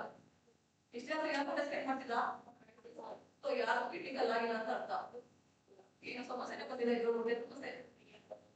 ಸೊ ಸ್ಕ್ಯಾನ್ ಮಾಡೋದನ್ನ ಅಲ್ಟ್ರಾಸೌಂಡ್ ಸ್ಕ್ಯಾನ್ ಹೇಳ್ತೀವಿ. ಅದರಲ್ಲಿ ಲಿವರ್ ನೋಡ್ಬೋದು, ಪಿತ್ತಕೋಶ ನೋಡ್ಬೋದು, ಕರ್ಡ್ ಕೂಡ ನೋಡ್ಬೋದು, ಪ್ಯಾಂಟೆಸ್ ಎಲ್ಲ ನೋಡ್ಬೋದು. ಸೊ ಏನಾದ್ರು ಗೆಡ್ಡೆ ಇತ್ತು ಅಂದ್ರೆ ಅದು ಇಲ್ಲೇ ಕಾಣಿಸ್ಬೋದು.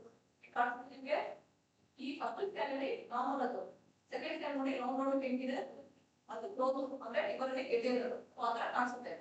ನಿಮ್ಗೂ ಕಾಣಿಸಲ್ಲ, ರೇಡಿಯೋಲಜಿಸ್ಟ್ಗೆ ಕಾಣಿಸುತ್ತೆ. ಸೊ ಹಾಗೆ ಡಿಟೆಕ್ಟ್ ಮಾಡ್ಬೋದು. ಸೊ ಅದ್ರಲ್ಲಿ ಇದು ಬೇಸಿಕ್ ಟೆಸ್ಟ್ಗಳು. ಅಲ್ಟ್ರಾಸೌಂಡ್ ಸ್ಕ್ಯಾನ್ ಇದ್ರೆ ನಿಮ್ಗೆ ಇನ್ನ 5 ವರ್ಷ ಬೇಕಾದ್ರೆ ಸಿಟಿ ಸ್ಕ್ಯಾನ್ ಮಾಡ್ಬೋದು, ಅಥವಾ ಪೆಟ್ ಸ್ಕ್ಯಾನ್ ಮಾಡ್ಬೋದು. Next colonoscopy. ಕೊಲೋನೋಸ್ಕೋಪಿ ಅಂತಂದ್ರೆ ವಾಟ್ ಇಸ್ ಕೊಲೋನೋಸ್ಕೋಪಿ? ನಮ್ಮ ಜಾಗದಿಂದ ಲೈಟ್ ಹಾಕಿ ಕ್ಯಾಮ್ರಾ ಹಾಕಿ ನೋಡೋದು, ಕರ್ಡ್ ನೋಡೋದು. ಅಂದ್ರೆ ದೊಡ್ಡ ಕರ್ಡ್ ಮಾತ್ರ, ಕರ್ಡ್ ಅಲ್ಲ, ದೊಡ್ಡ ಕರ್ಡ್ ನೋಡೋದು. ಹೇಳಿದಲ್ಲ ಮೋಷನ್ ಬರ್ತಾ ಹೋಗ್ತಿತ್ತು, ಮೋಷನ್ ಕಟ್ಟಿ ಹೋಗ್ತಿತ್ತು, ಅದು loose motion more than 2 weeks. ಇದೆಲ್ಲ ಮೋರ್ ದೆನ್ 2 weeks ಇದ್ದವ್ರು ಮಾತ್ರ. ಈಗ 2 ದಿನಕ್ಕೆ ಲೂಸ್ ಮೋಷನ್ ಹೋಗೋಕೆ ಬಹಳ ತಿಳ್ಕೊಳ್ತಾ ಇಲ್ಲ. ಕಂಟಿನ್ಯೂಸ್ 2 ವಾರ ಟ್ರೀಟ್ಮೆಂಟ್ ತಗೊಂಡು ಕೂಡ ಟ್ರೀಟ್ಮೆಂಟ್ ಫೇಲ್ಯೂರ್ ಆಗಿ ಮೋರ್ ದೆನ್ 2 weeks ಸಿಂಪ್ಟಮ್ಸ್ ಇದ್ರೆ ಅವ್ರಿಗೆ ಕೊಲೋನೋಸ್ಕೋಪಿ ಮಾಡೋದು. ಇವನ್ ಕೂಡ ಇರುತ್ತೆ ಮೋರ್ ದೆನ್ 2 weeks ಟ್ರೀಟ್ಮೆಂಟ್ ಎಲ್ಲ ತಗೊಂಡು ಮೋರ್ ದೆನ್ 2 weeks ಇದ್ರೆ ಅವಾಗ ನಾವು ಕ್ಯಾನ್ಸರ್ ಇರ್ಬೋದು ಅಂತ ನೋಡ್ಲಿಕ್ಕೆ ಕ್ಲಿನಿಕ್ ಪರೀಕ್ಷೆ ಮಾಡೋದು. ಸೊ ಇದನ್ನ ಲೈಟ್ ನೋಡಿದಾಗ ಗೆಡ್ಡೆ ಇದೆಯೋ ಇಲ್ವೋ ಅಂತ, ಅಥವಾ ಗುಂಡಿ ಇದೆಯಾ ಇಲ್ಲ ಅಂತ ಗೊತ್ತಾಗುತ್ತೆ. ಸೊ ಇದನ್ನ ಕೊಲೋನೋಸ್ಕೋಪಿ ಅಂತ ಹೇಳ್ತೇವೆ. ಸೊ ಇವೆಲ್ಲ ಸ್ಕ್ರೀನ್ ಟೆಸ್ಟ್ಗಳು. ಸೊ ಸ್ಕ್ರೀನ್ ಟೆಸ್ಟ್ ನಮ್ಗೆ ಇದೆಯೋ ಇಲ್ವೋ ಅಂತ ನೋಡ್ಲಿಕ್ಕೆ, ಡಯಾಗ್ನೋಸ್ಟಿಕ್ ಟೆಸ್ಟ್ ಬೇರೆ, ಅಂದ್ರೆ ಕಾಯಿಲೆ ಇದೆಯೋ ಅಂತ ನೋಡ್ಲಿಕ್ಕೆ ಅದು ಬೇರೆ, ಕಾಯಿಲೆ ಪತ್ತೆ ಹಚ್ಚೋದು ಬೇರೆ. ಸ್ಕ್ರೀನಿಂಗ್ ಅಂದ್ರೆ ನಾರ್ಮಲ್ ಜನ ಸ್ಕ್ರೀನ್ ಟೆಸ್ಟ್ ಮಾಡೋದು, ಡಯಾಗ್ನೋಸ್ಟಿಕ್ ಅಂದ್ರೆ ಕಾಯಿಲೆ ಇರೋರು ಟೆಸ್ಟ್ ಮಾಡೋದು. ಸೊ ಈ ತರ ಟೆಸ್ಟ್ಗಳಿವೆ. ನೆಕ್ಸ್ಟ್ ಈ ಕ್ಯಾನ್ಸರ್ಗಳಿಗೆ ಟ್ರೀಟ್ಮೆಂಟ್ ಏನು? Surgery. Surgery is the basic and first line treatment. So cancer ಬಂತು ಅಂತ ತಕ್ಷಣ ಭಯ ಪಡ್ಕೊಳ್ಳೋದು, ಡಾಕ್ಟರ್ ಹೋಗಿ ನೋಡ್ತಾ ಇದ್ರೆ ಏನಾಗುತ್ತೆ, ಫಸ್ಟ್ ಸ್ಟೇಜ್ ಆರಂಭಿಕ ಹಂತದಲ್ಲಿ ಕ್ಯಾನ್ಸರ್ ಫೈನಲ್ ಸ್ಟೇಜ್ ಹೋಗುತ್ತೆ. ಸೊ ಅದಕ್ಕೆ ಕೂಡಲೇ ಬಂದು ತೋರಿಸ್ಕೊಂಡು ಫಸ್ಟ್ ಸ್ಟೇಜ್ ಇದ್ದಾಗೆ ಸರ್ಜರಿ ಮಾಡ್ಕೊಂಡು ಅಂದ್ರೆ ಅವ್ರು ಲೇಟ್ ನಾರ್ಮಲ್ ಚಿಕ್ಕಂತೆ ಅದಕ್ಕೆ ಬೇರೆ ಟ್ರೀಟ್ಮೆಂಟ್ ಬೇಕಾಗಲ್ಲ. ಅಕಸ್ಮಾತ್ ಅದು ಮಧ್ಯ ಸ್ಟೇಜ್ ಫೈನಲ್ ಸ್ಟೇಜ್ ಇತ್ತು ಅಂದ್ರೆ ಅವ್ರಿಗೆ ಕೀಮೋಥೆರಪಿ ಕೊಡ್ಬೇಕಾಗ್ತದೆ. ಕೀಮೋಥೆರಪಿ ಅಂದ್ರೆ ಅದು ಇಂಜೆಕ್ಷನ್ ಕೊಡೋದು. Cytotoxic. What is cytotoxic? Cytotoxic ವಿಷಕಾರಿ ಅಂದ್ರೆ ಸೆಲ್ ನ ಸಾಯಿಸುವಂತ ಇಂಜೆಕ್ಷನ್. ಯಾವ ಸೆಲ್ಸ್ ನ? Cancer cells. But cancer cells normal cells ಇರೋದ್ರಿಂದ ನಾರ್ಮಲ್ ಸೆಲ್ಸ್ ಕೂಡ ಸ್ವಲ್ಪ ಪ್ರಮಾಣದಲ್ಲಿ ಸಾಯ್ತವೆ. ಸೊ ಅವಾಗ ನಮಗೆ ಕೂದಲು ಉದುರೋದು, ಕೀಮೋಥೆರಪಿ ತಗೊಂಡಾಗ ಅದರ ಸೈಡ್ ಎಫೆಕ್ಟ್ಸ್ ಇರೋದು. ಚರ್ಮ ಕಪ್ಪು ಆಗೋದು, ಕೂದಲು ಉದುರೋದು, ಸುಸ್ತಾಗೋದು, ಪೇಷಂಟ್ ತುಂಬಾ ಸಣ್ಣ ಆಗೋದು. ಯಾಕಂದ್ರೆ ನಾವು ಕ್ಯಾನ್ಸರ್ ಸಿಕ್ಕದೆ ಕೂಡ ನಾರ್ಮಲ್ ಸೆಲ್ಸ್ ಸಾಯ್ತವೆ ಕೀಮೋಥೆರಪಿ ಜೊತೆಗೆ ಕೀಮೋಥೆರಪಿ ಕೊಟ್ಟಾಗ. ಸೊ ಅದಕ್ಕೆ ಫಸ್ಟ್ ಸ್ಟೇಜ್ ಅಲ್ಲಿ ಕೂಡ ಬಂದು ತೋರಿಸ್ಕೊಂಡ್ರೆ ಸರ್ಜರಿ ಮಾಡಿಸಿ ಅವರು ಸಂಪೂರ್ಣ 90% to 100% ಕ್ಯಾನ್ಸರ್ ಇಂದ ಮುಕ್ತಿ ಹೊಂದಬಹುದು. ಸೊ ನೆಕ್ಸ್ಟ್ ಒಂದು chemotherapy, radiation. What is radiation therapy? Laser ಅಲ್ಲ, ಕೇಳಿಸ್ತಾರೆ? ಯುವಿ ರೇ. ಯುವಿ ಎಕ್ಸ್ರೇ ಅಲ್ವಾ? ಎಕ್ಸ್ರೇ ಜಾಸ್ತಿ ಪ್ರಮಾಣ ಅಂತ ರೇಡಿಯೇಷನ್ ಕನ್ವರ್ಟ್ ಮಾಡಿ ಯೂಸ್ ಮಾಡಬಹುದು. ಸೊ ಅದು ಕೂಡ ಕ್ಯಾನ್ಸರ್ ಆಗುತ್ತೆ. ಸೊ ಅದನ್ನು ರೇಡಿಯೇಷನ್ ಥೆರಪಿ ಅಂತ ಹೇಳ್ತಾರೆ. ಕರೆಂಟ್ ಥೆರಪಿ ಅಂತ ಹೇಳ್ತಾರೆ. ಸೊ ರೇಡಿಯೇಷನ್ ಥೆರಪಿ ಕೊಟ್ಟಾಗ ಕ್ಯಾನ್ಸರ್ ಸಾಯಿಸಬಹುದು. ಅದು ಮೂರನೇ ಥೆರಪಿ. ಸೊ ಟಾರ್ಗೆಟೆಡ್ ಥೆರಪಿ ಅಂದ್ರೆ ಅದು ಬೇರೆ ತರ ಯೂಸ್ ಮಾಡ್ಕೊಂಡು ಆ ಜಾಗಕ್ಕೆ ರೇಡಿಯೇಷನ್ ಕೊಟ್ಟು ಸಾಯಿಸೋದು. ಕೆಲವರಿಗೆ ಒಂದೇ ಭಾಗದ ಕ್ಯಾನ್ಸರ್ ಇತ್ತು ಅಂದ್ರೆ ಮಾತ್ರ ರೇಡಿಯೇಷನ್ ಅಂದ್ರೆ ಇನ್ವಾಲ್ವ್ ಆಗುತ್ತೆ. ಬಟ್ ಟಾರ್ಗೆಟ್ ಅಂದ್ರೆ ಒಂದು ಟಾರ್ಗೆಟ್ ಟಾರ್ಗೆಟ್ ಮಾಡಿ ಟ್ರೀಟ್ಮೆಂಟ್ ಕೊಡೋದು. ಅದಿದೆ ಕಾಂಬಿನೇಷನ್ ಥೆರಪಿ ಅಂತ. ಅಂದ್ರೆ ಇವಾಗ ಹೊಸ ಟೆಕ್ನಿಕ್ ಬಂದಿದೆ. ಇವನ್ ಕೂಡ ಅವರು ಫಸ್ಟ್ ಸ್ಟೇಜ್ ಅಥವಾ ಅಡ್ವಾನ್ಸ್ ಸ್ಟೇಜ್ ನಿಂತ್ಕೊಂಡ್ರೆ ಈ ಫೋರ್ ಕಾಂಬಿನೇಷನ್ ಟ್ರೀಟ್ಮೆಂಟ್ ಯೂಸ್ ಮಾಡ್ಕೊಂಡು ಟ್ರೀಟ್ಮೆಂಟ್ ಕೊಡೋದು. ಅದೇ ಸರ್ಜರಿ ಮಾಡೋದು ಅಥವಾ ಕೀಮೋಥೆರಪಿ ಕೊಟ್ಟು ಆಮೇಲೆ ಸರ್ಜರಿ ಮಾಡೋದು, ಇದರ ಕಾಂಬಿನೇಷನ್ ಯೂಸ್ ಮಾಡಿ ಟ್ರೀಟ್ಮೆಂಟ್ ಕೊಡೋದು. ಸೊ ಇವೆಲ್ಲ ಟ್ರೀಟ್ಮೆಂಟ್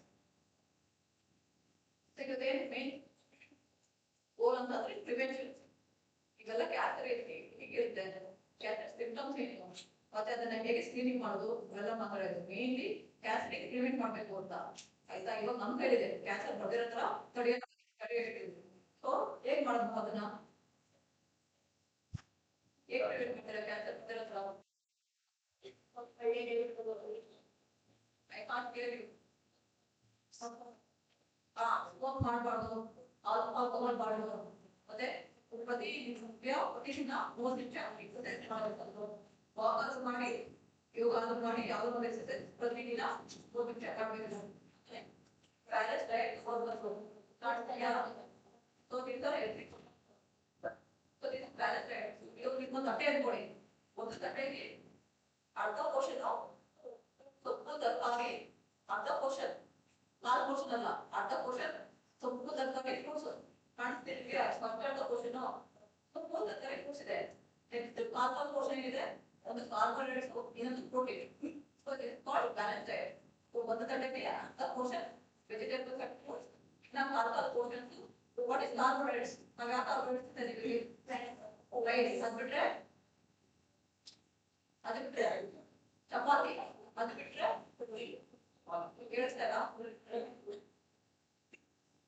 ರಾಗಿ ರೈಸ್ ಅಥವಾ ರಾಗಿ ಅಥವಾ ಗೋಧಿ ಅಥವಾ ಯಾವ್ದು ಗೊತ್ತಿರ್ತದಲ್ಲ. ನನಗೆ ಚಪಾತಿ ಮತ್ತೆ ರೈಸ್ ಹಾಕ್ತೀನಿ, ಅದು ಒಳ್ಳೇದಲ್ಲ. ಚಪಾತಿ ಅಥವಾ ರೈಸು ಅಥವಾ ರಾಗಿ 4 ಪೋರ್ಷನ್ ಬಿಡ್ಬೇಕು. ಅದಕ್ಕೆ ಪ್ರೋಟೀನ್ ಏನ್ ಬರುತ್ತೆ? ಎಗ್ಗು, ಇದೆಲ್ಲ ಪ್ರೋಟೀನ್ ಬರುತ್ತೆ. ಆಯ್ತಾ? ಅಂದ್ರೆ ಪ್ರೋಟೀನ್ ಅಂತಾರ. ಇದು ಕೂಡ ಯಾವ್ದು ಅಥವಾ ಎಲ್ಲ ಒಟ್ಟಿಗೆ ತಗೊಳ್ಳೋಲ್ಲ. ಅಥವಾ ಯಾವ್ದಾರ ಒಂದು ಮಾತ್ರ ತಗೊಳ್ಳಿ. ವೆಜಿಟೇಬಲ್ ಅಂದ್ರೆ ಉಪಸ್ಥಿತಿ ಸಿಗೋದಲ್ಲ, ಯಾವ್ದಾರ ಒಂದು ಫುಡ್ ಮತ್ತೆ ಒಂದು ವೆಜಿಟೇಬಲ್ ಪಲ್ಯ ತೆಗಿಬೇಕು. ಸೊ ದಿನಕ್ಕೆ ಒಂದು 150 ಗ್ರಾಮ್ ಆದ್ರೂ ವೆಜಿಟೇಬಲ್ ಪಲ್ಯ ತೆಗಿಬೇಕು. So this is called balance diet. So regular exercise ನಾನು ಹೇಳಿದೀನಿ. ಅದರಿಂದ ನೀವು ರೆಗ್ಯುಲರ್ ಎಕ್ಸರ್ಸೈಸ್ ಮಾಡೋದ್ರಿಂದ ಯಾವುದೇ ಕಾಯಿಲೆ ಆದ್ರೂ ತಡಿಬಹುದು. ಕ್ಯಾನ್ಸರ್ ಬಿಟ್ಟು BP, sugar, thyroid, heart disease ಇವೆಲ್ಲ ಕೂಡ ತಡಿಬಹುದಾಗ್ತದೆ. ಸೊ ನೀವು ಎಕ್ಸರ್ಸೈಸ್ ಮಾಡೋದ್ರಿಂದ ಏನ್ ಲಾಭ ನಿಮ್ಗೆ? ಒಂದು ಹಾರ್ಟ್ ಇಂಪ್ರೂವ್ ಆಗುತ್ತೆ, ಹಾರ್ಟ್ ಫಂಕ್ಷನ್ ಇಂಪ್ರೂವ್ ಆಗುತ್ತೆ, ಮತ್ತೆ lung function, reserve vital organs, lung function ಕೂಡ ಇಂಪ್ರೂವ್ ಆಗುತ್ತೆ. ಸ್ಕೆಲೆಟಲ್ ಮಸಲ್ ನಾವು ಓಡೋದ್ರಿಂದ ಮಸಲ್ಸ್ ಆಕ್ಟಿವೇಟ್ ಆಗ್ತದೆ. ಬೆಳಗ್ಗೆ ಸಾಯಂಕಾಲ ನಿಂತ್ಕೊಂಡೆ ಕ್ಲಾಸ್ ಕೇಳ್ತಿರ್ತೀರ, ಬೆನ್ನು ನೋವು, ಕಾಲು ನೋವು ಬಂದಿದ್ವಾ? ಬಟ್ ನೀವು ಎಕ್ಸರ್ಸೈಸ್ ಮಾಡ್ಕೊಂಡು ಬೆಳಗ್ಗೆ ಅಥವಾ ಸೊ ಇವೆಲ್ಲ ಬೆನಿಫಿಟ್ಸ್ ಎಕ್ಸರ್ಸೈಸ್ ಮಾಡೋದ್ರಿಂದ ಸಿಗುತ್ತೆ. ಆಯ್ತಾ? ಸೊ ಲಂಗ್ಸ್, ಹಾರ್ಟ್, ನಮ್ಮ ಮಸಲ್ ಇವೆಲ್ಲ ಆಕ್ಟಿವೇಟ್ ಆಗ್ತದೆ. ಸೊ ಇಮ್ಯೂನ್ ಸಿಸ್ಟಮ್ ಕೂಡ ಆಕ್ಟಿವೇಟ್ ಆಗುತ್ತೆ. What is immune system? ರೋಗ ನಿರೋಧಕ ಶಕ್ತಿ. ಅದು ಕೂಡ ವೆರಿ ಇಂಪಾರ್ಟೆಂಟ್. ಕಡಿಮೆ ಆಯ್ತು ಅಂದ್ರೆ ಏನಾಗುತ್ತೆ? ಎಲ್ಲ ರೋಗಗಳು, ಏಡ್ಸ್, HIV ಎಲ್ಲ ಬರೋದ್ರಿಂದ, TB ಕಾಯಿಲೆ ಎಲ್ಲ ಅದನ್ನೇ ಬರೋದು. So Rupodayana should take 2 marks.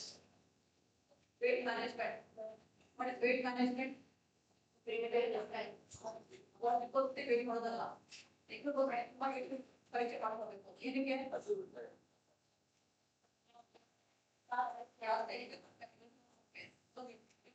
ಮಾಡೋದ್ರಿಂದ ಇನ್ನೊಂದು ಬಾಡಿ ಇರುತ್ತೆ. ಸೊ ಇದನ್ನ ನಾವು ಇದನ್ನ ಕೊಡು. Avoid alcohol and alcohol. So screen test, the preventive measures. Dietary exercise or other. But the preventive measures by doing regular screening. What's supposed to be test ಮಾಡ್ಕೊಳ್ಳೋದಿಲ್ಲ. regular test ಮಾಡ್ಕೊಳ್ಳಬೇಕು. What's supposed to be other. Thank you.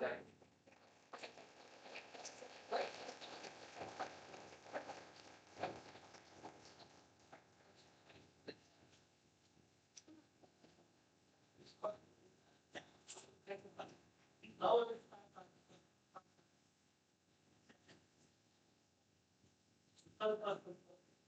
Dr. Vivek and Dr. Pallavi KS and Srimati Sundarami. Adventure ಬಗ್ಗೆ ಏನಾದ್ರು ಕೇಳಿದ್ಯಾ? Trekking ಯಾರು ಇದೆಯಾ? ಮಾಹಿತಿ ಬೇಕೇನಾದ್ರು ಹೇಳಿ. ಬರೀ ಆರೋಗ್ಯ ತನಕ ನಮ್ದು ಹೇಳ್ತದೆ. ಯಾರು ಹಿಮಾಲಯಕ್ಕೆ ಹೋಗೋದು ಅಥವಾ ಹತ್ರದಲ್ಲಿ ಬೆಟ್ಟ ಪಟ್ಟಣ ಹೋಗೋ ಕೆಲಸ ಇದೆ ಅಂದ್ರೆ ಹೈಕಿಂಗು, ಬೋಟಿಂಗು, ಬೈಕಿಂಗು ಇದೆಯಾ?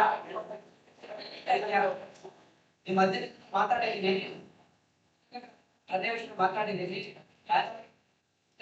ಹೇಳಿ ಅದಕ್ಕೆ ಸಪ್ರೇಟ್ ಒಂದು ದಿನ ಬಂದು ಕ್ಲಾಸ್ ಮಾಡಿ ನಿಮಗೆ ಲೋಕಲ್ ಆದ್ರೆ ಲೋಕಲ್, ಹಿಮಾಲಯ ಆದ್ರೆ ಹಿಮಾಲಯ ಆಯ್ತಾ? ಮೇ ತಿಂಗಳು ಹಳೆ ವಾರದಲ್ಲಿ ಹಿಮಾಲಯ ಇರುತ್ತೆ. ಮೇ ತಿಂಗಳು ಹಳೆ ವಾರ. ಅದಕ್ಕೆ ನಿಮ್ಮ ಅಧ್ಯಕ್ಷ ಮಾತಾಡ್ತಿದ್ದೀನಿ. ಮುಂದಿನ ವಾರ ಡೇಟ್ ಕೊಡ್ತಾರೆ. ಅವಾಗ ಒಂದು ಗಂಟೆ ಕ್ಲೀನ್ ಆಗಿ ಆ ಹಿಮಾಲಯ ಪರ್ವತದ ಫೋಟೋಗಳೆಲ್ಲ ತೋರಿಸ್ಕೊಡ್ತೀವಿ. ಎಷ್ಟು ಈಸಿಯಾಗಿ ಹೋಗ್ಬೋದು ನಾವು. ಐಸಲ್ಲಿ ನಾವು ನಡ್ಕೊಂಡು ಹೋಗ್ತೀವಿ. ಐಸೆಲ್ಲ ಮನೆಗೆ ಟೆಂಟ್ ಹಾಕಿರ್ತಾರೆ. -ಡಿಗ್ರಿ ಅದು ಗೊತ್ತಾಗಲ್ಲ. ಅದ್ಭುತವಾಗಿರುತ್ತೆ. ನೀವು ಟಿವಿಯಲ್ಲಿ ಏನ್ ನೋಡ್ತೀರಲ್ಲ ಅದೇನು ಅಲ್ಲ, ರಿಯಲ್ ನೋಡ್ತೀರಿ ಸರಿ.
ಟ್ರೀಟ್ಮೆಂಟ್ ನಾವು ಮನೇಲೆ ಮಾಡ್ಕೊಬೋದ?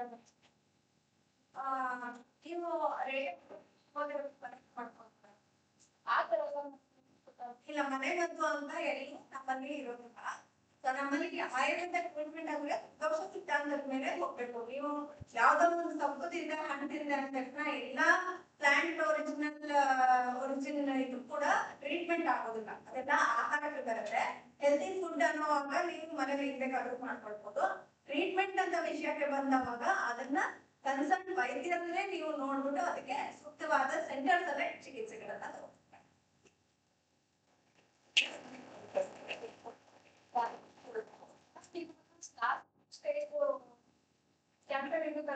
ಅವಾಗ ಯೋಗ ಮಾಡಿದ್ರೆ ಅವಾಗ ಆಗುತ್ತೆ. ಅಂದ್ರೆ ಇವಾಗ ಒಂದು ದಿನಕ್ಕೆ 50 ಇನ್ನು 3 ತಿಂಗಳು ಅವರು ಬಸ್ಪಟ್ ಅಂದ್ರೆ 3 ತಿಂಗಳು 6 ತಿಂಗಳು ಆ ಟೈಮ್ ಅಲ್ಲಿ ನಾವು ಯೋಗ ಮಾಡಿದ್ರೆ ನಾವು ಅದರಿಂದ ನಮಗೆ ಹೇಗೆ ಅಂತಂದ್ರೆ ಅವರ ಮಾನಸಿಕ ಸ್ಥಿತಿ ಹೇಗಿರುತ್ತೆ, 3 ಮಂತ್ಸ್ ಏನ್ ಮಾಡುತ್ತೆ ಹೇಳಿದ್ರೆ ಸಾಮಾನ್ಯ ಹೇಳಿದವ 3 ಮಂತ್ಸ್ ಅವ್ರ ಪೇಷಂಟ್ಗೆ ಆಕ್ಚುಲಿ ಅವ್ರ ಸ್ಥಿತಿ ಹೇಗಿರುತ್ತೆ ಅಂದ್ರೆ ಮಾನಸಿಕವಾಗಿ ದೈಹಿಕವಾಗಿ ಅವ್ರು ಓಡಾಡಕ್ ಆಗ್ದೇನೂ ಕೂಡ ಅವ್ರ ಮನೆಯಲ್ಲೂ ಕೂಡ ಟ್ರೀಟ್ಮೆಂಟ್ ಮಾಡ್ತೀನಿ. ಅವ್ರಿಗೆ ಹೇಗೆ ಅಂದ್ರೆ ನಿಮ್ಮ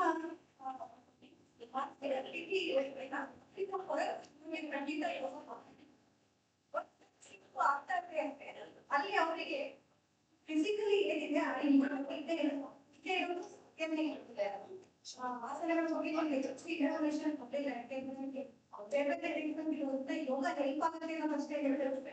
ಆಸನಗಳನ್ನು ಹೇಗೆ ನೋಡ್ಕೊಂಡ್ರೆ ಏನಾಗ್ತದೆ, ಆಸನಗಳನ್ನು ತೋರಿಸೋದ್ರಿಂದ ಕೂಡ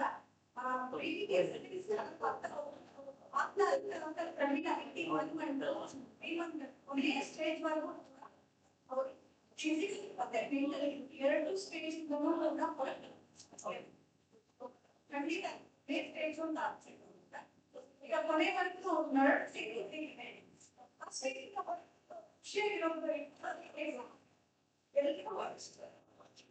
ಅವರು ಸ್ಟೇಜ್ ಮೇಲೆ ಮೇಡಮ್ ಯಾವ ಸ್ಟೇಜ್ ಕೊನೆಗಿಂತ ನೀವು ಹೆಲ್ಪ್ ಮಾಡ್ತೀರಾ ಅಂತ ಖಂಡಿತ ಆ ಸ್ಟೇಜ್ ತಕ್ಕಂಗೆ ನಾವು ಟ್ರೀಟ್ಮೆಂಟ್ ಕೊಡ್ತಾ ಇದ್ದೀವಿ.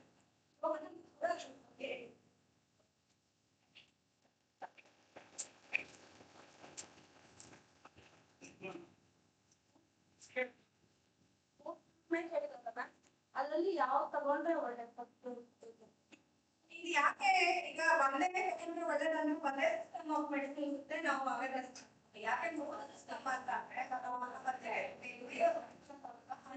ಯೋಗ ವಿಭಾಗ ಆಯುರ್ವೇದ ವಿಭಾಗನು ಮಾಡಬೇಕು ಅಂತ. ಯಾಕೆಂತಂದ್ರೆ ಎಲ್ಲಾನು ಜೊತೆ ಕೂಡಿ ಹೋದಾಗ ಮಾತ್ರ ನಾವು ಒಂದು ಹ್ಯುಮ್ಯಾನಿಟಿಗೆ ಇದೊಂದು ಸೊಲ್ಯೂಷನ್ ಕಂಪ್ಲೀಟ್ ಸೊಲ್ಯೂಷನ್ ಕೊಡ್ಲಿಕ್ಕೆ ಸಾಧ್ಯ ಆಗುತ್ತೆ.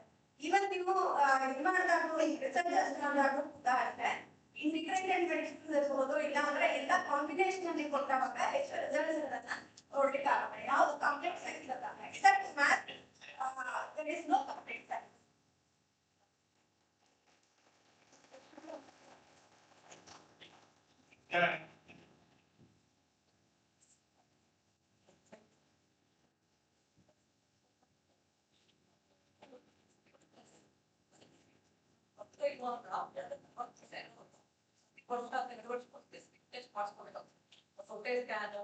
ಬ್ಲಡ್ ಟೆಸ್ಟ್ ಮಾಡಿಸ್ಕೋದ್ರಿಂದ ನಮ್ಗೆ ಏನೋ ಸಮಸ್ಯೆ ಇದೆ ಅಂತ ಮತ್ತೆ ಅದನ್ನ ಸ್ಕ್ರೀನ್ ಟೆಸ್ಟ್ ಅಂತ ಹೇಳ್ತಾರೆ.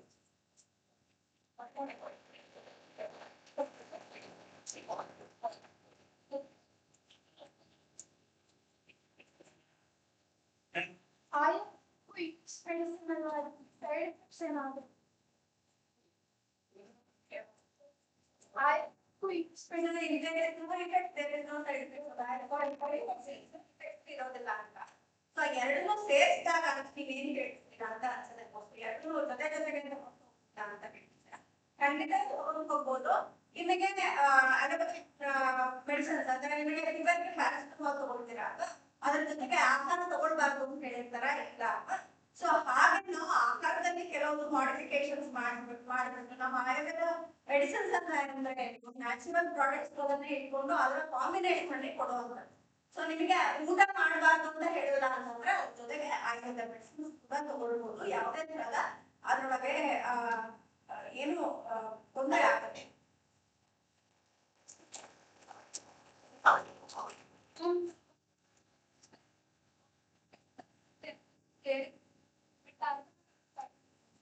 ಅಂದ್ರೆ ಸೆಲ್ಸ್ ಎಲ್ಲ ಗ್ರೋತ್ ಆಗುತ್ತೆ, ಆತರ ವೀಕ್ ಆಗ್ತಾರೆ, ಆತರ ಪ್ರೆಗ್ನೆನ್ಸಿ ಟೈಮಲ್ಲಿ ಒಬ್ಬರಿಗೆ ಕ್ಯಾನ್ಸರ್ ನನ್ನ ಕ್ಯಾನ್ಸರ್ ಇತ್ತು ಅಂತ ಕೇಳ್ಬಿಡ್ತೇವೆ. ಬಟ್ ಅದು ಕಾರಣ ಅಂದ್ರೆ ಅವ್ರಿಗೆ ಇಮ್ಯುನಿಟಿ ಕಡಿಮೆ ಇರುತ್ತೆ. ಪ್ರೆಗ್ನೆನ್ಸಿ ಟೈಮಲ್ಲಿ ಅವರು ಪ್ರೆಗ್ನೆಂಟ್ ಆಗಿದ ತಕ್ಷಣ ಅವ್ರ ಇಮ್ಯುನಿಟಿ ಪವರ್ ಲೋ ಆಗುತ್ತೆ, ಅವ್ರು ಜಾಸ್ತಿ ಇನ್ಫೆಕ್ಷನ್ ಬರುವಂತ ರಿಸ್ಕ್ ಇರುತ್ತೆ.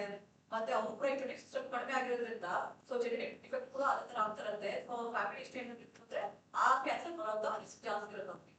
ಅದಕ್ಕೆ ಸೈಡ್ ಎಫೆಕ್ಟ್ ಟ್ರೀಟ್ಮೆಂಟ್ ತಗೊಂಡ್ರೆ ಅವ್ರು ಟ್ರೀಟ್ಮೆಂಟ್ ನಾವು ಯಾವ ಸ್ಟೇಜ್ ಇದ್ರೆ ಅಂದ್ರೆ ಯಾವ ಟ್ರೈಲ್ ಇಷ್ಟ ಪೂರ್ತಿ ಲಾಸ್ಟ್ ಪೂರ್ತಿಗಳಿದ್ದಾರ ಅಂತ ಹೇಳ್ತೇವೆ. ಆದ್ರೆ 13 ತಿಂಗಳು ಮಗು ಇತ್ತು ಅಥವಾ 13 ತಿಂಗಳು ಇತ್ತು ನೋಡ್ಕೊಂಡು ಅಂತ ಟ್ರೀಟ್ಮೆಂಟ್ ಕೊಡ್ತೇವೆ. ಒಂದ್ಸತಿ ಅಬೋರ್ಷನ್ ಕೂಡ ಹೇಳ್ಬೇಕಾಗ್ತದೆ, ಪ್ರೆಗ್ನೆನ್ಸಿ ಕಂಟಿನ್ಯೂ ಮಾಡಿ ಸೈಡಲ್ಲಿ ಆಗಿ ತಕ್ಷಣ ಕೊಡ್ಬೇಕು ಅಂತ ಹೇಳ್ತೇವೆ. ಸೊ ಮಧ್ಯದಲ್ಲಿ ಕೂಡ ಟ್ರೀಟ್ಮೆಂಟ್ ಅದು ಡಿಪೆಂಡ್ಸ್ ಆನ್ ಯಾವ ಟ್ರೀಟ್ಮೆಂಟ್ ಅಂತ. ಸೊ ಯಾವ ಟ್ರೀಟ್ಮೆಂಟ್ ಯಾವ ತರ ಸೈಡ್ ಎಫೆಕ್ಟ್ಸ್ ಕೊಡುತ್ತೆ ಅಂತ ನೋಡ್ಕೊಂಡು ಮತ್ತೆ ಡೆಲಿವರಿ ಆದ್ಮೇಲೆ ಕೂಡ ಕೂಡಲೇ ಅವರು ಟ್ರೀಟ್ಮೆಂಟ್ ತಗೊಳ್ಬೇಕಾಗ್ತದೆ. ಅವಾಗ ಅವ್ರು ಕೂಡ ನಾವು ಸೇವ್ ಮಾಡ್ಬೋದು. ಸೊ ಸೈಡ್ ಎಫೆಕ್ಟ್ ಬರೀ ಮದರ್ ಮಾತ್ರ ಇರುತ್ತೆ. ಬಟ್ ಟ್ರೀಟ್ಮೆಂಟ್ ಕೊಡ್ತಂದ್ರೆ ಇವನ್ ಮದರ್ಗೆ ಮತ್ತೆ ಬೇಬಿ ಕೂಡ ಇಬ್ಬರು ಸೈಡ್ ಎಫೆಕ್ಟ್ಸ್ ಆಗೋಂತ ಇರುತ್ತೆ. ಸೊ ಯಾವ ಕ್ಯಾನ್ಸರ್ ನೋಡ್ಕೊಂಡು ಆ ತರ ಟ್ರೀಟ್ಮೆಂಟ್ ಹಾಕೋದು.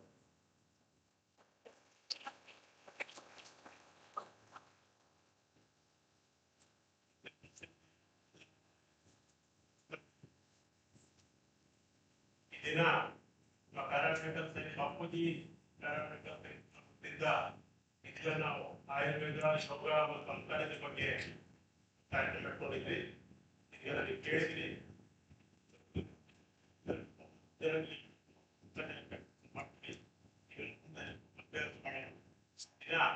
ಉಳಿದ ತೀರ್ಥಹಳ್ಳಿಯಿಂದ ಬಂದು ಮಾತಾಡಿದ ಬಗ್ಗೆ ಕ್ಯಾನ್ಸರ್ ಬಗ್ಗೆ ಮಾಹಿತಿ ನೀಡಿದ ಡಾಕ್ಟರ್ ಭವ್ಯ ಅವರಿಗೆ ಸುರೇಶ್ ಅವರು ಹೆಸರು ಕೊಡಬೇಕು.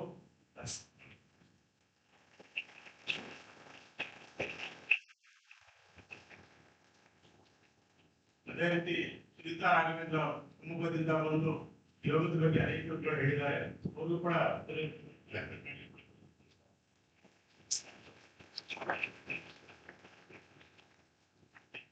ಪಾಲ್ಮೆ ನಾವು ಪ್ರಾಂತ ಇದ್ದನು ಅವರು ಕೂಡ ಬಗ್ಗೆ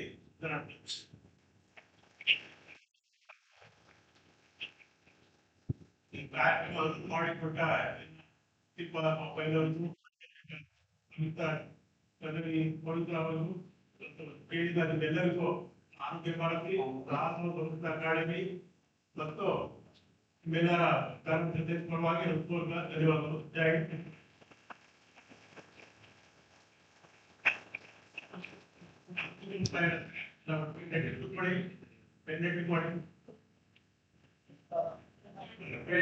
ಭವಂತು ಸುಖಿನೋ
Thank you.